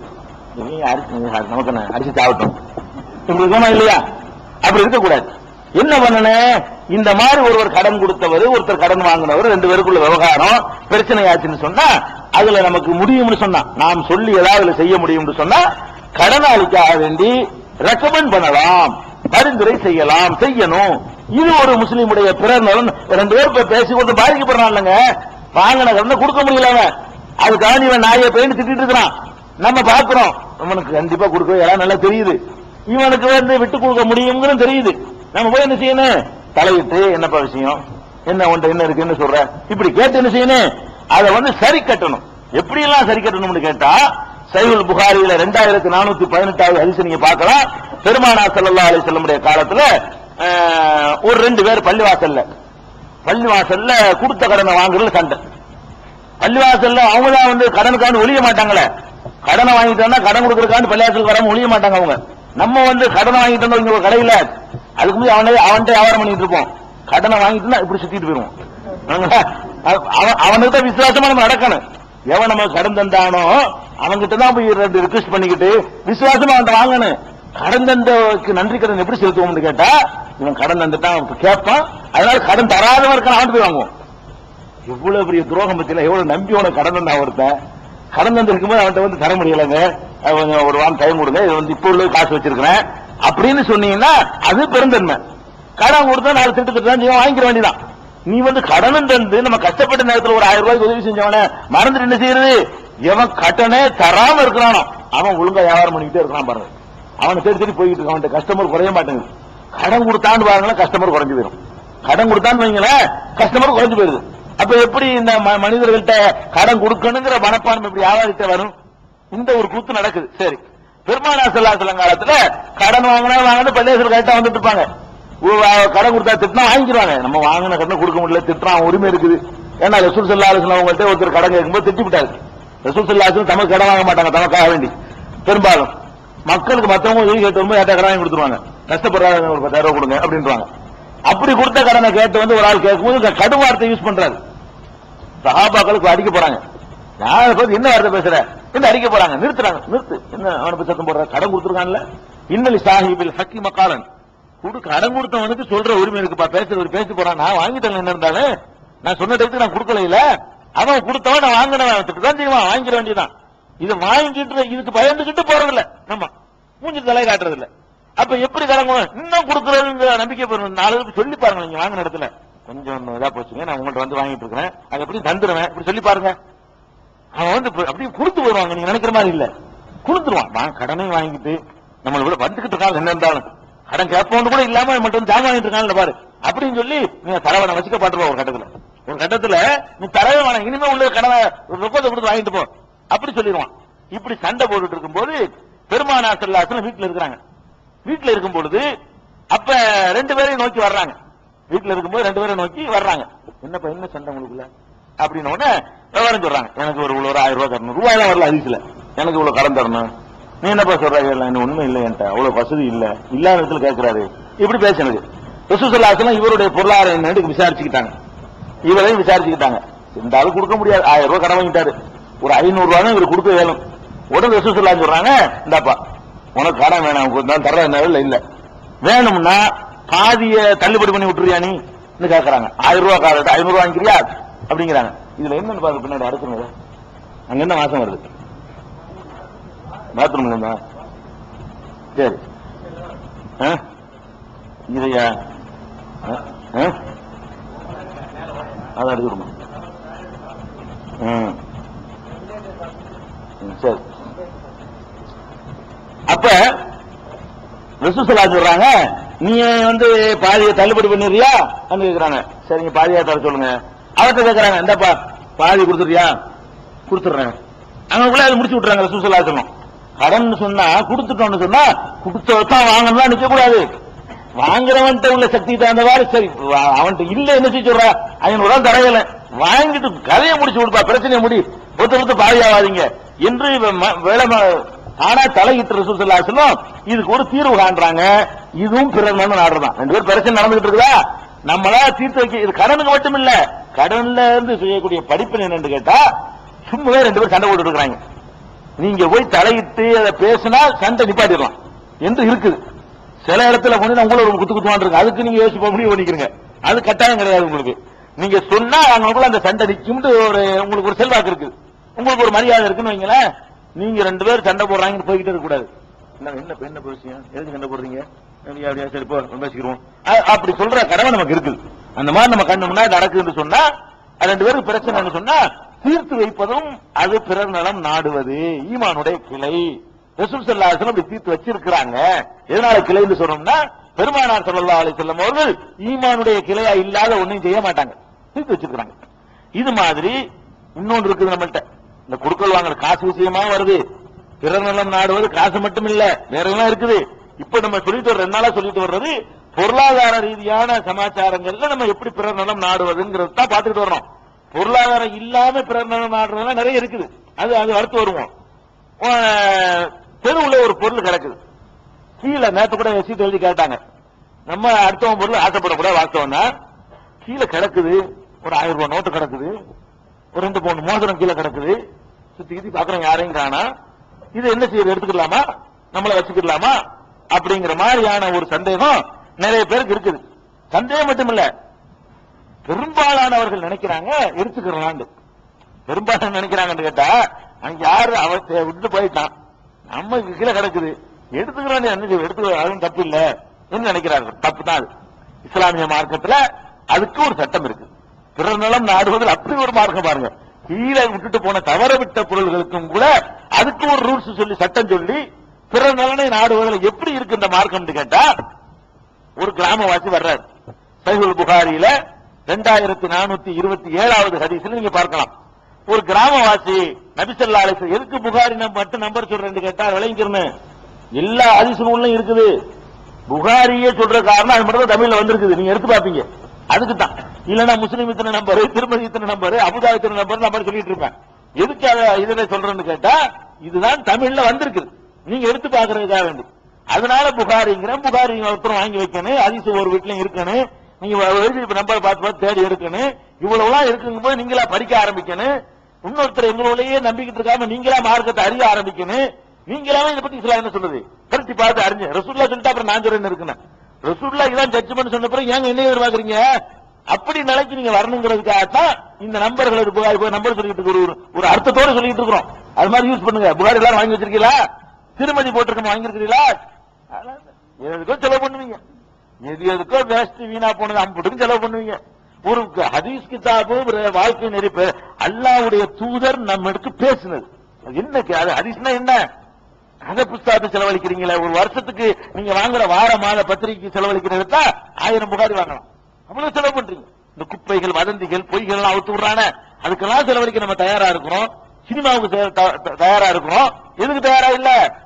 ஹதீஸ்கள் அல்லாஹ்வுடைய தூதர் நமக்கு சொன்ன போதனைகள், பெருமானார் ஸல்லல்லாஹு அலைஹி வஸல்லம் காட்டிய வழிகள். அதனால கஷ்டப்பட்டாவது வீட்டுக்கு ஒரு தமிழ் குர்ஆன் இருக்க வேண்டும். கஷ்டப்பட்டாவது ஹதீஸ் நூல்கள் என்று வந்திருக்கிற எல்லாம் தமிழ்ல வர வர வாங்கி வச்சிருக்கணும். ஒவ்வொருத்தர் வீட்டிலும் இருக்கணும். சும்மா இருக்கும் போல எடுத்து படிக்கணும். கண்ட கண்ட புஸ்தகத்தை தூக்கம் வரலையான்னு படிக்காம ஹதீஸ் புத்தகத்தை படிச்சுட்டு இருக்கணும். 4 ஹதீஸ் படிச்சா 4 சட்டம் அதெல்லாம் தெரிய ஆரம்பிச்சிடும். அது சஹீஹுல் புகாரியில 2427வது ஹதீஸ்ல என்ன இருக்குன்னா, கிராமவாசி ரசூல் ஸல்லல்லாஹு அலைஹி வஸல்லம் அவர்கள்ட்ட கீழே கிடக்கிற பொருளை எடுப்பது பற்றி என்ன சொல்கிறீர்கள் என்று சொல்றாங்க. ரசூல் ஸல்லல்லாஹு சொல்றாங்க, எடுக்கிற தப்பு இல்ல, எடுக்கலாம். ஆனால் அறிவுஹா சனா, ஓராண்டு காலம் அது பற்றி அறிவிப்பு செய்து கொண்டே இரு. 1 வருஷ காலம் வரைக்கும் நீ பாதுகாக்கணும். என்ன செய்யணும்? அறிவிக்கணும். இந்த மாதிரி ஒரு பரிசு எடுக்கப்பட்டிருக்கிறது, அடையாளம் சொல்லி என்னிடத்தில் பெற்றுக் கொள்ளலாம் என்று வெள்ளிக்கிழமை போர்டில் வைக்கணும். அல்லது யாரு அறிவிப்பாங்களோ நம்ம தமுக மாதிரி ஒரு ஆபீஸ்ல அங்க உள்ள சங்கத்துல கொடுத்துடணும், போர்டு எழுதி போட்டுறணும். இந்த மாதிரி ஒரு பொருள் இருக்கிறது, அடையாளம் சொல்லி பெற்றுக் கொள்ளலாம் என்று 1 வருஷ காலத்துக்கு அறிவிச்சுக்கிட்டே இருக்கணும். அவன் உரிய கரெக்டான சொன்னான்னு சொன்னா அதை கொடுத்துடணும். அதுக்குள்ள அடையாளம் சொல்லி என்னுடையதான் 6 மாசம் கழிச்சு கேட்டாலும் கொடுத்துடணும். 1 வருஷம் ஆயிடுச்சுன்னு சொன்னா அழகா யூஸ் பண்ணிடு, அப்ப ஹலால் ஆயிடும். 1 வருஷத்துக்கு யாரும் வரலங்கும் போது அப்புறமேல அதுக்கு மேல ரிஸ்க் கொடுக்க மார்க்கம் விரும்பல. அப்ப 1 வருஷ காலத்துக்கு வச்சிருக்கணும்னு சொல்லுது. வச்சிருக்க சொல்லல, அறிவிக்க சொல்லுது. அறிவிக்கணும். எங்கெல்லாம் அதுக்கு வாய்ப்பு கிடைக்குதோ, நம்மள்ட்ட ஒரு இது கூட்டம் இருக்கா, நம்மகிட்ட ஒரு பேக் ஒண்ணு கிடைச்சிருங்க, யாராவது இருந்தா சொல்லி வாங்கிக்கிறங்க அப்படிங்கணும். திருப்ப எந்த ஏரியாவில் எடுத்தோமோ அந்த ஏரியாவில் நடக்கிற நிகழ்ச்சிகள், சந்தர்ப்பங்கள் முடிஞ்ச அளவுக்கு எப்படி நம்ம சக்திக்கு உட்பட்டு, அதுக்காக 2 லட்சம் ரூபாய் ஒரு 100 ரூபாய் எடுத்ததுக்காக வேண்டி 200 ரூபாய்க்கு நோட்டீஸ் வச்சா கொடுக்க முடியும்? அப்படிக்கு அவசியம் கிடையாது. சக்திக்கு உட்பட்டு உங்க கையை பிடிக்காத அளவுக்கு நீங்க என்ன செய்யணும்? உங்களால ஏண்ட அளவுக்கு அறிவிக்கணும் அப்படின்னு சொல்லிட்டாங்களா? அப்ப அவரு கேட்கிறாரு அல்லாஹ்வுடைய தூதரை, ஒரு காட்டுல ஒரு ஆடு ஓடிக்கிட்டு இருக்குது, தனியா காட்டுல. அந்த ஆட்டை என்ன செய்யறது? அது கீழே கிடந்த பொருள் எடுத்துக்கலாமா அப்படின்னு கேட்கிறாரு. ரசூல் ஸல்லல்லாஹு சொன்னாங்க, அதை எடுத்துக்காது உனக்கு ஹலால். ஏன்னா காட்டுக்குள்ள ஓடி வந்த ஆட்டை ஓனாய் தான் நீங்க போகுது, நீ எடுக்கலன்னா ஓனாய் தின்ட்டு போயிடும், நீ எடுத்துக்கப்பான்ட்டாங்க ரசூல் ஸல்லல்லாஹு அலைஹி வஸல்லம். உடனே என்ன செய்யறாரு? இவருக்கு ஒரு சந்தோஷம் தாங்க இல்ல, எடுத்துக்க சொல்லிட்டாரு. அப்ப ஒட்டகம் போனா எடுத்துக்கலாமாங்கிறாரு. ரசூல் ஸல்லல்லாஹு அலைஹி வஸல்லம் முகம் அப்படி செவந்து கோவம் வந்துடும். இந்த மாதிரி அக்கிரமமான கேள்வி தானே செஞ்சிருங்க, வேற எதுவும் கோவப்பட மாட்டாங்க, அவ்வளவு மென்ன. இந்த அடுத்தவன் சொத்துக்கு ஆசை, இந்த பிராடு மாதிரியான கேள்வி வந்துன்னு வைங்க, கோவம் அந்த மாதிரி வந்துடும். இப்ப தமஅர வஜ்ஹு நபி ஸல்லல்லாஹு அலைஹி வஸல்லம், நபிகள் நாயகம் ஸல்லல்லாஹு அலைஹி வஸல்லம் முகம் அப்படியே செவந்து அப்படி புரிஞ்சு போச்சு. சொன்னாங்க, ஒட்டகத்தை பத்தி உனக்கு என்னடா? ஓனாய் தின்றுமா? அது பெரிய பிராணி, அது பாட்டுக்கு சுத்தி எத்தனை நாள் தான் சுத்திட்டு நிக்கும், அது பாட்டுக்கு அது கிட்ட நெருங்காது. ஓனாய் நாய் எல்லாம் என்ன செய்யாது, நெருங்காது.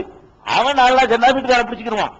அதனால இந்த சின்ன கோழி இது மாதிரி காட்டுக்குள்ளே இருக்கணும், ஓனாய் பிடிக்கிற மாதிரி இடமா இருக்கணும். தெருவுல ஒரு ஆட்டுக்க சொல்லிட்டாங்கன்னு அடுத்த தெருவுல ஒரு கோழியை பிடிச்சா அமைக்கிற கூடாது. அது ஊருக்கு இல்ல, இது ஊருக்கு சொல்லல, இது காட்டுக்கு சொன்னது. ஓனாய் பிடிச்சு போயிருங்கிற இடத்துல அந்த கோழி வந்து விடுமையானால் நீ எடுத்துக்க. இது தெருவுக்குள்ள ஓனாயெல்லாம் வராது. அந்த இடத்துல அடுத்த வீட்டு தெருவுல உள்ள கோழி நம்ம அமைக்க கூடாது. ஆட்டுக்க சொல்லிட்டாங்க, ஓனாய கோழி அமைக்கலாம், அமைக்க கூடாது. அப்ப எதுக்கு சொல்றோம்னு கேட்டா, இந்த மாதிரி எல்லாம் சட்டம் எவ்வளவுக்கு கவனிக்கிறாங்க பத்தியா. அடுத்தவர் நலன்கிறதுல சுப்ஹானல்லாஹ் அல்லாஹ்வுடைய தூதர்ங்கிற ப்ரூஃப் ஆகுதுங்க. அல்லாஹ்வுடைய தூதரா இல்லன்னு இதை பத்தி நாம எவனா பேசிருக்கானா? மக்களை பத்தி எந்த தலைவனாலும் பேசுறானா?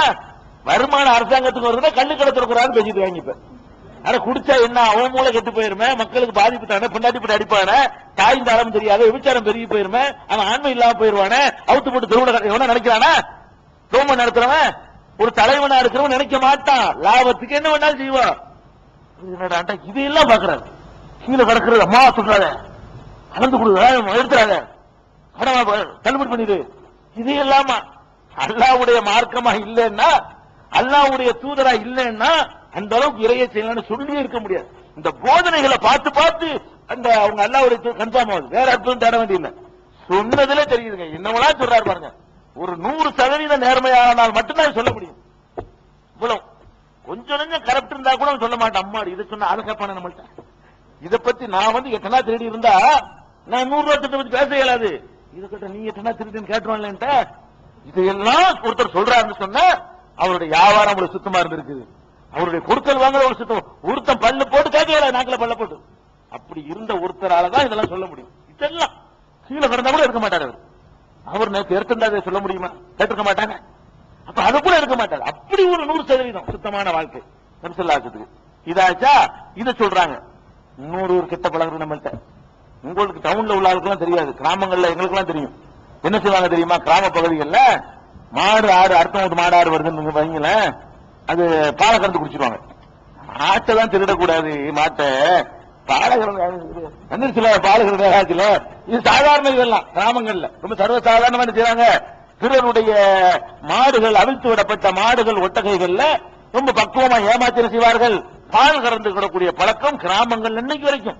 முஸ்லீம் கிராமம், முஸ்லீம் அல்லாத கிராமம், விவசாயத்தை சார்ந்திருக்கக்கூடிய வயல் வரப்புகளோடு ஒட்டி இருக்கக்கூடிய கிராமங்கள்ல இன்றைக்கும் நீங்கள் பார்க்கலாம் இந்த கூத்து நடந்து கொண்டிருக்கிறது. இதை கவனிக்கிறாங்க. எதைத்தான் விட்டாங்க, இதை போய் கவனிக்கிறாங்க. நாட்டை என்ன செய்யலாம், நாட்டை என்னத்தை விடல, ஒரு விஷயத்தை விடல. சொல்றாங்க 2435 புகாரியில சொல்றாங்க ரசூல் ஸல்லல்லாஹு அலைஹி வஸல்லம், உங்களில் எவரும் இன்னொருவனுடைய கால்நடையில அவனது அனுமதி இல்லாமல் பால் கறந்து அருந்திடாதீர்கள். இன்னொருவனுடைய கால்நடையில லா யஹ்லிபன் அஹதுன் மாஷியத இம்ரஇன் பிகைர் இத்னிஹி, இன்னொருவனுடைய கால்நடையில அவனுடைய பர்மிஷன் இல்லாம யாரும் பால் அருந்தி விடாதீர்கள். சொல்லிட்டு சொல்றாங்க, உன் வீட்டுக்குள்ள நுழைஞ்சி நீ குடிக்கிறதுக்கு வச்சுக்கிற தண்ணிய ஒரு அடிச்சிட்டு போயிட்டான்னு சொன்னா, நீ சாப்பிடுறதுக்குள்ள ரொட்டி திருட்டு போயிட்டானா நீ என்ன வச்சுவ? அதை நீ விரும்புவாயா? அப்ப உன் வீட்டுக்குள்ள பாதுகாத்து வைத்திருக்கிற பொருளுக்கு எவ்வளவு செக்யூரிட்டி இருக்கிறதோ, தெருவுல அவிழ்த்து விடப்பட்ட மாடு ஆடுகளுக்கும் அதே செக்யூரிட்டி உண்டு. இன்னொருத்தன் சொத்துக்கு நீ உன் பெட்டியில பூட்டி வச்சுக்கிற தூக்கிட்டு போனால் அதை எப்படி நீ ஆத்திரப்படுவாயோ அது மாதிரிதான் அவன் ஆத்திரப்படுவான். அவன் பொருள் அது, நம்பி விடுறான். நாளைக்கு ஓமாட்டை நீ விடுவ, ஓமாட்டை தெருவுல விடுவ. இப்படி கறந்து குடிக்கிற மாட்டுடைய லாபமே அதானுங்க லாபம். மாடுகளுக்கு ஒட்டகங்களுக்கு தீனி போடுறதுனால கிடைக்கிற லாபம் அந்த பால் தான். நீ லாபத்தை எல்லாம் எடுத்துக்கிட்டு அவனை தீனி போடுற அவன் தள்ள சுமத்தன்னு சொன்னா எந்த நியாயம் இது? இது அயோக்கியத்தனம். வெளிப்படை அதான் இதுல என்ன வழங்குதுன்னு கேட்டா, வெளிப்படையாக வைக்கிற பொருள்களையும் திருடிடக்கூடாது. நான் அவுத்துட்டேன்னா திருடினேன், ஏன் வெளியே விட்டான் என்று கேட்டக்கூடாது. அந்த காலத்துல என்ன செய்வாங்கன்னா உப்பு மூட்டையெல்லாம் தெருவுலாம் வைப்பாங்க. இப்ப உப்பு மூட்டை வச்சா சாக்கு தான் மிச்சமா இருக்கும், அழுகி போயிருவாங்க. அந்த காலத்துல எல்லாம் உப்பு திருடக்கூடாது, பாவம் வழங்கி வச்சிருந்தாங்க. எதை திருடினாலும் திருடலாம், எதை செய்யக்கூடாது, உப்பு திருடக்கூடாது அப்படின்னு ஒரு சாஸ்திரியான ஒரு நம்பிக்கை இருந்துச்சு. உப்பு திருட மாட்டாங்க. ரெண்டாவது, உப்பு ரொம்ப கம்மியான ரேட்டு. நாங்கெல்லாம் கடை வச்சிருந்த காலத்துல மூட்டை 5 ரூபா தான். நாங்க கடை வச்சிருந்த காலத்துல ஒரு மூட்டை 100 கிலோ உப்பு மூட்டைக்கு ரேட்டு 5 ரூபாய். அப்ப அதுக்கு முன்ன காலத்துல இன்னும் கம்மியாவா இருந்திருக்கும். அப்ப உப்புங்கிறது 100 கிலோக்கு 5 ரூபாய் என்ன கணக்குல விற்கிறது பாத்துக்கிறீங்க. அவ்வளவு சீப்பா இருந்த ஒரு காலம். அதை கூட திருடக்கூடாது. இப்ப பேக்கிங் உப்பா போச்சு. உள்ள வச்சா கட்டின வீணா பண்ணி தெருவுல வச்சாங்க இந்த காலத்து சாக்குல. இப்ப எல்லாம் பாயச்சல்ல போட்டு பேக் பண்ணி வந்ததுனால இப்ப எல்லாம் துவரம்பருப்பு பக்கத்துல உப்பு அடிக்க வைக்கிறான். அது வேற காலம். அந்த காலத்துல வெளியே வைக்க மாட்டான். அந்த காலத்துல வெளியே வைக்கும் போது அந்த மாதிரி வைக்கிற பொருள் இருக்குன்னு வைங்க, திருடிடக்கூடாது. விறகு இருக்க விறகு ரூம் போட்டு விறகு வச்சிருப்பான். இந்த மாதிரி கடைக்குள்ள அடிச்சு போட்டு இரும்பு போட்டா போட்டு வச்சிருப்பான். விறகுங்கிறது ஒரு திறந்த வெளியில தான் போட்டு வச்சிருப்பான். விறகு போய் திருட்டு வந்துடக்கூடாது, திறந்தானே கிடக்குது. இந்த ஆற்றுல இருந்து விளங்க வேண்டிய விஷயம் என்னன்னு கேட்டா, வைக்க போற அதுக்கு தனி பில்டிங் கட்டி 25 லட்சம் ரூபாய்க்கு அதுக்குள்ள வைக்க அடிக்க வைப்பான். வைக்க போற திறந்த வெள்ளம் வைப்பான். வைக்கோல் இருக்குல்ல, வைக்கோல அப்படிதான் அடிக்க வைப்பான். திறந்தானே கிடக்கு, ஒரு 2 நாளைக்கு உருவிட்டு வந்துடலாமா, மாட்டுக்கு திணி போடாது. அப்ப திறந்து கிடக்கிற பொருளா இருந்தாலும் பிறர் பொருளாக இருந்தால் தொற்றாது. அதான் அர்த்தம். கால்நடைக்கு மட்டும் பால் கறக்கிறதுக்கு மட்டும் உள்ள விஷயமா நீங்க எடுத்துக்க கூடாது. இதையும் பெருமானார் ஸல்லல்லாஹு அலைஹி வஸல்லம் அவர்கள் கண்டிக்கிறாங்க. இது ஒரு முக்கியமான பிறர் நலம் நாடுதல். இந்த பிறர் நலம் நாடுறதுலயே இன்னொரு சொல்றோம், சுப்ஹானல்லாஹ், ரொம்ப உச்சகட்டம். இதெல்லாம் எவனுமே எந்த ஒருத்தனும் உலகத்தில் கவனிச்சது கிடையாது. நீங்க ஒரு சபையில் இருக்கிறீங்க, சாப்பாடு வருது. இப்ப நோம்பு வரக்க பேரிச்சம்பழத்தை வச்சுக்கிறோமே, பேரிச்சம்பழம் வருது. 50 பேர் இருக்கிறீங்க. ஒரு 50 பேருக்கு தகுந்த மாதிரி ஆளுக்கு ஒரு பேரிச்சம்பழம் எடுக்கிற மாதிரி வருது வைங்களேன். இப்படி காட்டிட்டு வருவாங்க. சாக்லேட் கொண்டு வர்றாங்க. எல்லாரும் ஒன்னு எடுப்பாங்க சொல்லித்தான் அதை ஒன்னு எடுங்க எழுதி வச்சா சீட்டா வைக்க முடியாது. அப்படி வைக்க மாட்டாங்க, இப்படி காட்டிட்டு வருவாங்க. இதுல என்ன செய்யணும், இப்ப இவ்வளவு பேர் இருக்காங்க, குறைஞ்சபட்சம் 1 எடுத்தாலும் எல்லாத்துக்கும் கிடைக்கும் அப்படின்னு சொல்லி 1 எடுக்கணும். நம்மள என்ன செய்வோம், சில பேர் 1 எடுக்கிறவங்க இருக்கிறாங்க, கண்ணியமா இருக்கிறவங்க இருக்கிறாங்க. பல ஆளுக்கு என்ன செய்வாங்க, அப்படியே ஒரு அமுக்கு கொத்து ஒரு வாரத்துக்கு வீட்டுக்கு மிட்டாய் வாங்குற செலவு இல்ல, இப்படி கணக்கு பண்ற ஆளுக்கு இருக்குது. இப்படி எடுக்கிற ஆளுக்கு நீங்க பாக்குறீங்க. 4 பேர் உட்கார்ந்து சாப்பிடுறதுக்காக வேண்டி கொஞ்சம் கறியை கொண்டா வச்சிருக்காங்க. ஆளுக்கு ஒரு துண்டு எடுத்தால் அது தப்பு இல்ல. எல்லாரும் 1 எடுக்கும் போது அப்படி 2 எடுத்து வச்சுக்கிறது. வெறுமட்டம் தின்னுட்டு அப்புறம் எல்லாருக்கும் இருக்குமான்னு மிச்சம் இருக்கான்னு பார்த்து எடுக்கணும்ல. பெருமானார் ஸல்லல்லாஹு அலைஹி வஸல்லம் காலத்துல பேரிச்சம்பழம் தானே உணவு. பேரிச்சம்பழத்தை அப்படி ரொம்ப போட்டு சாப்பிட்டு இருப்பாங்க. ரொம்ப சாப்பிடும் பொழுது அதை சொல்றாங்க, பேரிச்சம்பழத்திற்கு வாயில் போடும் பொழுது ஒவ்வொருவரும் ஒத்தையாகத்தான் போட வேண்டும், பலரும் சேர்ந்து போடும்போது. உங்க வீட்டுல ஓம் பேரிச்சம்பழத்தை அள்ளி கூட வச்சு திணிச்சிக்க, அது வேற விஷயம். சொல்றாங்க பலருக்கும் பொதுவாக இருக்கக்கூடிய ஒரு பேரிச்சம்பழம் பலருக்கு சொந்தமானதா இருக்கும் பொழுது அல் இக்ராமு பைன தம்ரை 2 பேரிச்சம்பழத்தை சேர்த்தாப்புல சாப்பிடுவது கூடாது. எல்லாரும் 1 சாப்பிட்டு இருக்கும் போது நீனும் 1 எடுத்து தான் சாப்பிடணும், அப்புறம் 1 எடுத்து சாப்பிடணும். அந்த வேகத்துக்கு தகுந்த மாதிரி தான் உன் வேகம் இருக்கணும். அவன் 1 சாப்பிடும் போது நீனும் சிரிக்கிறீங்க. இதை கவனித்தவர் யாரா இருப்பாங்க, உங்களுக்கு சிரிப்பா இருக்குது. எனக்கு அப்படி ஆனந்த கண்ணீர் வருது. இதெல்லாம் ஒருத்தர் எப்படி கவனிக்கிறாரு, தின்னுட்டு போற நம்மள நீங்க நான் இதுல நீங்க நல்லா செஞ்சுட்டு போயிடுற. இதுலயும் கவனமா இரு, எத்தனை கவனம், சித்திரம் இல்லாம சுத்தம். 2 பேர் திண்டு போறாங்க, இப்படிதான் நீங்க நினைப்பீங்க கூடாது. சுப்ஹானல்லாஹ், அதையும் கண்டிக்கிறாங்க. எதுல இருக்குது, புகாரியில 2455வது ஹதீஸ்ல இதை சொல்றாங்க. பேரிச்சம்பழத்திங்க கூட்டா உள்ள பொருள்கள்ல ஒருவர் டபுள் எடுத்துடக்கூடாது. இது பேரிச்சம்பழத்துக்கு மட்டும் உள்ளது இல்ல. ஆளுக்கு 10,000 ரூபாய் மட்டும் வியாபாரம் பண்றோம், ஆளுக்கு 500 ரூபாய் எடுக்கிறோம், நீ 2000 ரூபாய் எடுக்க கூடாது. அவன் 500 ரூபாய் பார்ட்னர் எடுத்தா நீ 500 தான் எடுக்கணும். 2 பேரும் சமமான பார்ட்னர் தானப்பா. அவன் 20,000 நீ 10,000 போட்டு 2 மடங்கு எடுக்கலாம். 2 பேருமே ஆளுக்கு 10,000 ரூபாய் போட்டிருக்கும் போது அதுல எடுக்கலாமானா எடுக்கக்கூடாது. ரசூல் ஸல்லல்லாஹு அலைஹி வஸல்லம் இந்த 2400 சொல்றாங்க, நஹா ரசூலுல்லாஹி ஸல்லல்லாஹு அலைஹி வஸல்லம் அனில் இக்ரான், சேர்த்து சேர்த்து பேரிச்சம்பழத்தை 2 சேர்த்து சாப்பிடுவதை ரசூல் ஸல்லல்லாஹு தடுத்தார்கள். ஆனா அந்த தடையை பொதுவாக்கல. எப்படி ஆக்குறாங்கன்னு கேட்டா, இல்லா அன் யஸ்தஅதினர் ரஜுலு மின்கும் அகாஹு, அதுல இருக்கக்கூடிய மற்ற சகோதரர்கள் எல்லாம் உனக்கு அனுமதி கொடுத்தா சாப்பிடலாம். வச்சிருக்குது, ஒரு கபாப் வாங்கியாச்சு, 4 பேர் இருக்கிறோம், ஒரு 7 பீஸ் இருக்குது, அது 5 பீஸ் தான் இருக்குது. 3 பேர் சொல்றாங்க நமக்கு 1 போதும், நீங்க 2 எடுத்துக்கங்க. 4 பேர் இருக்கிறவங்க 5 பீஸ் இருக்குது, 3 பேர் என்ன செய்யறாங்க, ஒரு ஆளுக்கு விட்டு தர்றாங்க, நமக்கு ஒரு துண்டு போதும், நீங்க எடுத்துக்கங்க, நீங்க எடுத்துக்கங்க, நீங்க சாப்பிடணும், உங்களுக்கு தான் சக்தி வேணும், அப்படி சொல்றாங்க. அழகா வெட்டணும். அனுமதிச்சுட்டாருன்னா என்ன செய்யலாம், வெட்டலாம். 2 பார்ட்னர் இருக்கிறாங்க, 500 ரூபாய் உனக்கு, எனக்கு 2 தொழில் இருக்குப்பா, எனக்கு 500 ரூபாய் கொடு, நீ இது பொண்ணுதான் உனக்கு தொழில் இருக்கு, நீ 1000 ரூபாய் எடுத்துக்க. 2 பேர் பார்ட்னரா இருக்கிறாங்க, இவருக்குள்ள 4 தொழில் இருக்குது. இந்த ஆளுக்கு இந்த பார்ட்னர் ஒரு தொழில் தான் இருக்குது. இப்ப ஒருத்தர் கூட இருக்கலாம், அவர் சொன்னார்னா, இந்த எனக்கு 1000 தொழில் இருக்குப்பா, எனக்கு ஃபார்மாலிட்டிக்கு 500 ரூபாய் கொடு, நீ குடும்பம் நடத்தணும்ல, நீ 1000 ரூபாய் எடுத்துக்க என்று சொன்னாரையான அது தப்பு இல்ல.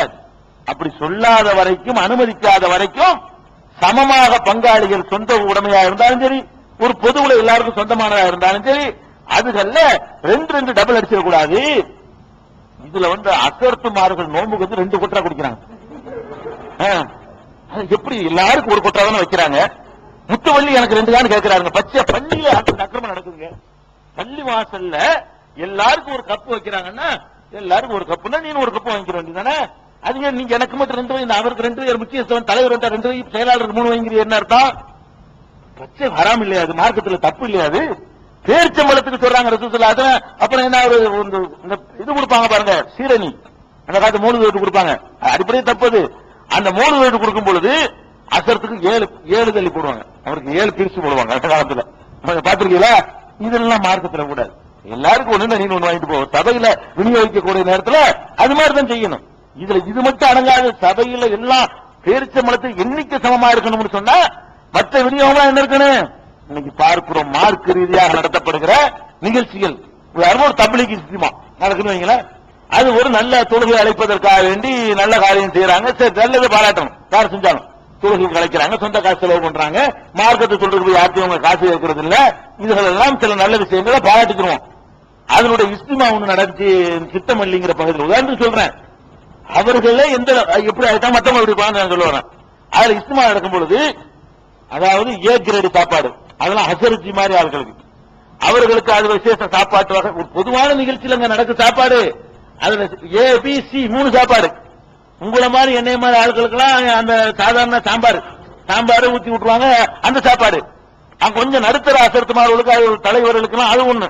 மாநில லெவல்ல இந்திய பெரிய லெவல், உலகளாவிய லெவல்ல பெரிய பெரிய லீடர்ஸ் வருவாங்கல்ல, அவர்களுக்கு தனி சேசி ரூம் என்ன, அது என்ன, பிரியாணி என்ன, குருமா என்ன, அது என்ன, சுபஹானல்லாஹ். இது என்னப்பா இது அப்புறம் எல்லாரும் சேர்ந்து இருக்கிற ஒரு பொதுவான ஒரு காரியம். அந்த மாதிரி இப்ப இஃப்தார் நிகழ்ச்சி நடத்துறீங்க, இப்ப எங்களை கூப்பிட்டு நடத்துறீங்க, நீங்க உங்களுக்கு என்ன வைக்கலாம் எங்களுக்கு வைக்கணும். எல்லாருக்கும் 2 வச்சுட்டு எங்களுக்கு 8 வடை வச்சீங்கன்னா அது நான் வாங்கிக்கிட்டாலும் நான் பாவி, நீ கொடுத்தாலும் நீ அது எப்படி செய்யற? எல்லாம் ஒண்ணுதானப்பா, எல்லாரும் நோம்பு வரைக்கும் வந்திருக்கிறோம். நீ நோம்பு மாதிரி நானும் நோம்பு, நீ எந்த கஷ்டப்படுறது நானும் படுறேன். இப்ப எனக்கு 2 தர்றீங்க இன்னைக்கு. நாங்கள மருத்துவ நடத்த வேண்டி இருக்குது. சில சபைகள்ல போனா நாம ஏத்துக்கிறது இல்லை. இதுல இப்படி நடக்கிறீங்களா இல்லையா? அந்த எண்ணமே வரக்கூடாது. எவ்வளவு மக்கள் என்ன நினைப்பாங்க? அத்தனை பேருக்கு உள்ள பொதுவான சாமா இது. இதுல ஒரு ஆளுக்கு 2 எடுத்து கொடுக்க உனக்கு அதிகாரம் தந்தவன் யாரு? ஒரு முக்கியமான தலைவருங்கிறதுக்காக 2 மடங்கு கொடுக்க என்ன அதிகாரம்? வாங்குறதுக்கு என்ன அதிகாரம்? அதெல்லாம் ரொம்ப சீப்பா போச்சு.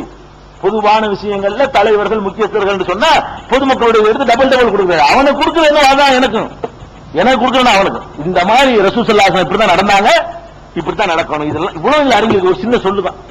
பேரிச்சம்பழத்தை சபையில 2 நாளா திங்காதீங்கிறது சின்ன சொல்லு. இதுக்கு இவ்வளவு ஒன்று சொன்னா பெரிய பெரிய விஷயங்கள்லாம் என்ன? இப்படி யோசிக்கணும். இந்த அளவுக்கு பரிசுத்தங்களை நம்ம இடத்துல வளர்த்துக் கொள்ளணும். ஈமானுடைய பிற நலம் அவன் சொல்ல மாட்டாங்க. இதெல்லாம் இப்ப நான் நீங்க சபையில எல்லாரும் இருக்கும் போதுங்க, உங்களுக்கு எல்லாம் 1 கொட்டா தந்து எனக்கு 2 கொட்டா கொடுத்தீங்கன்னு வைங்க, யாருமே சொல்லவே மாட்டீங்க.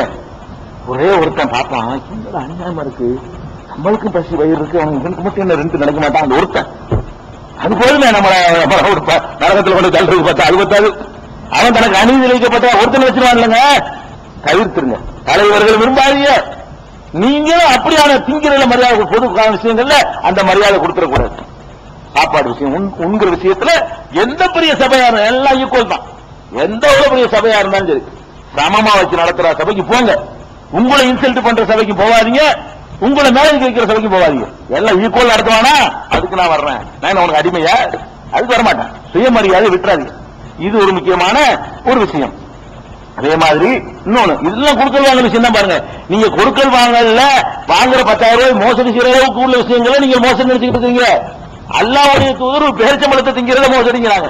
நீங்க என்ன நினைக்கிறீங்க? நம்ம 10 லட்சம் ரூபாய் களவாண்டாங்க, பெரிய 1000 பெரிய காசோ சொல்றான்.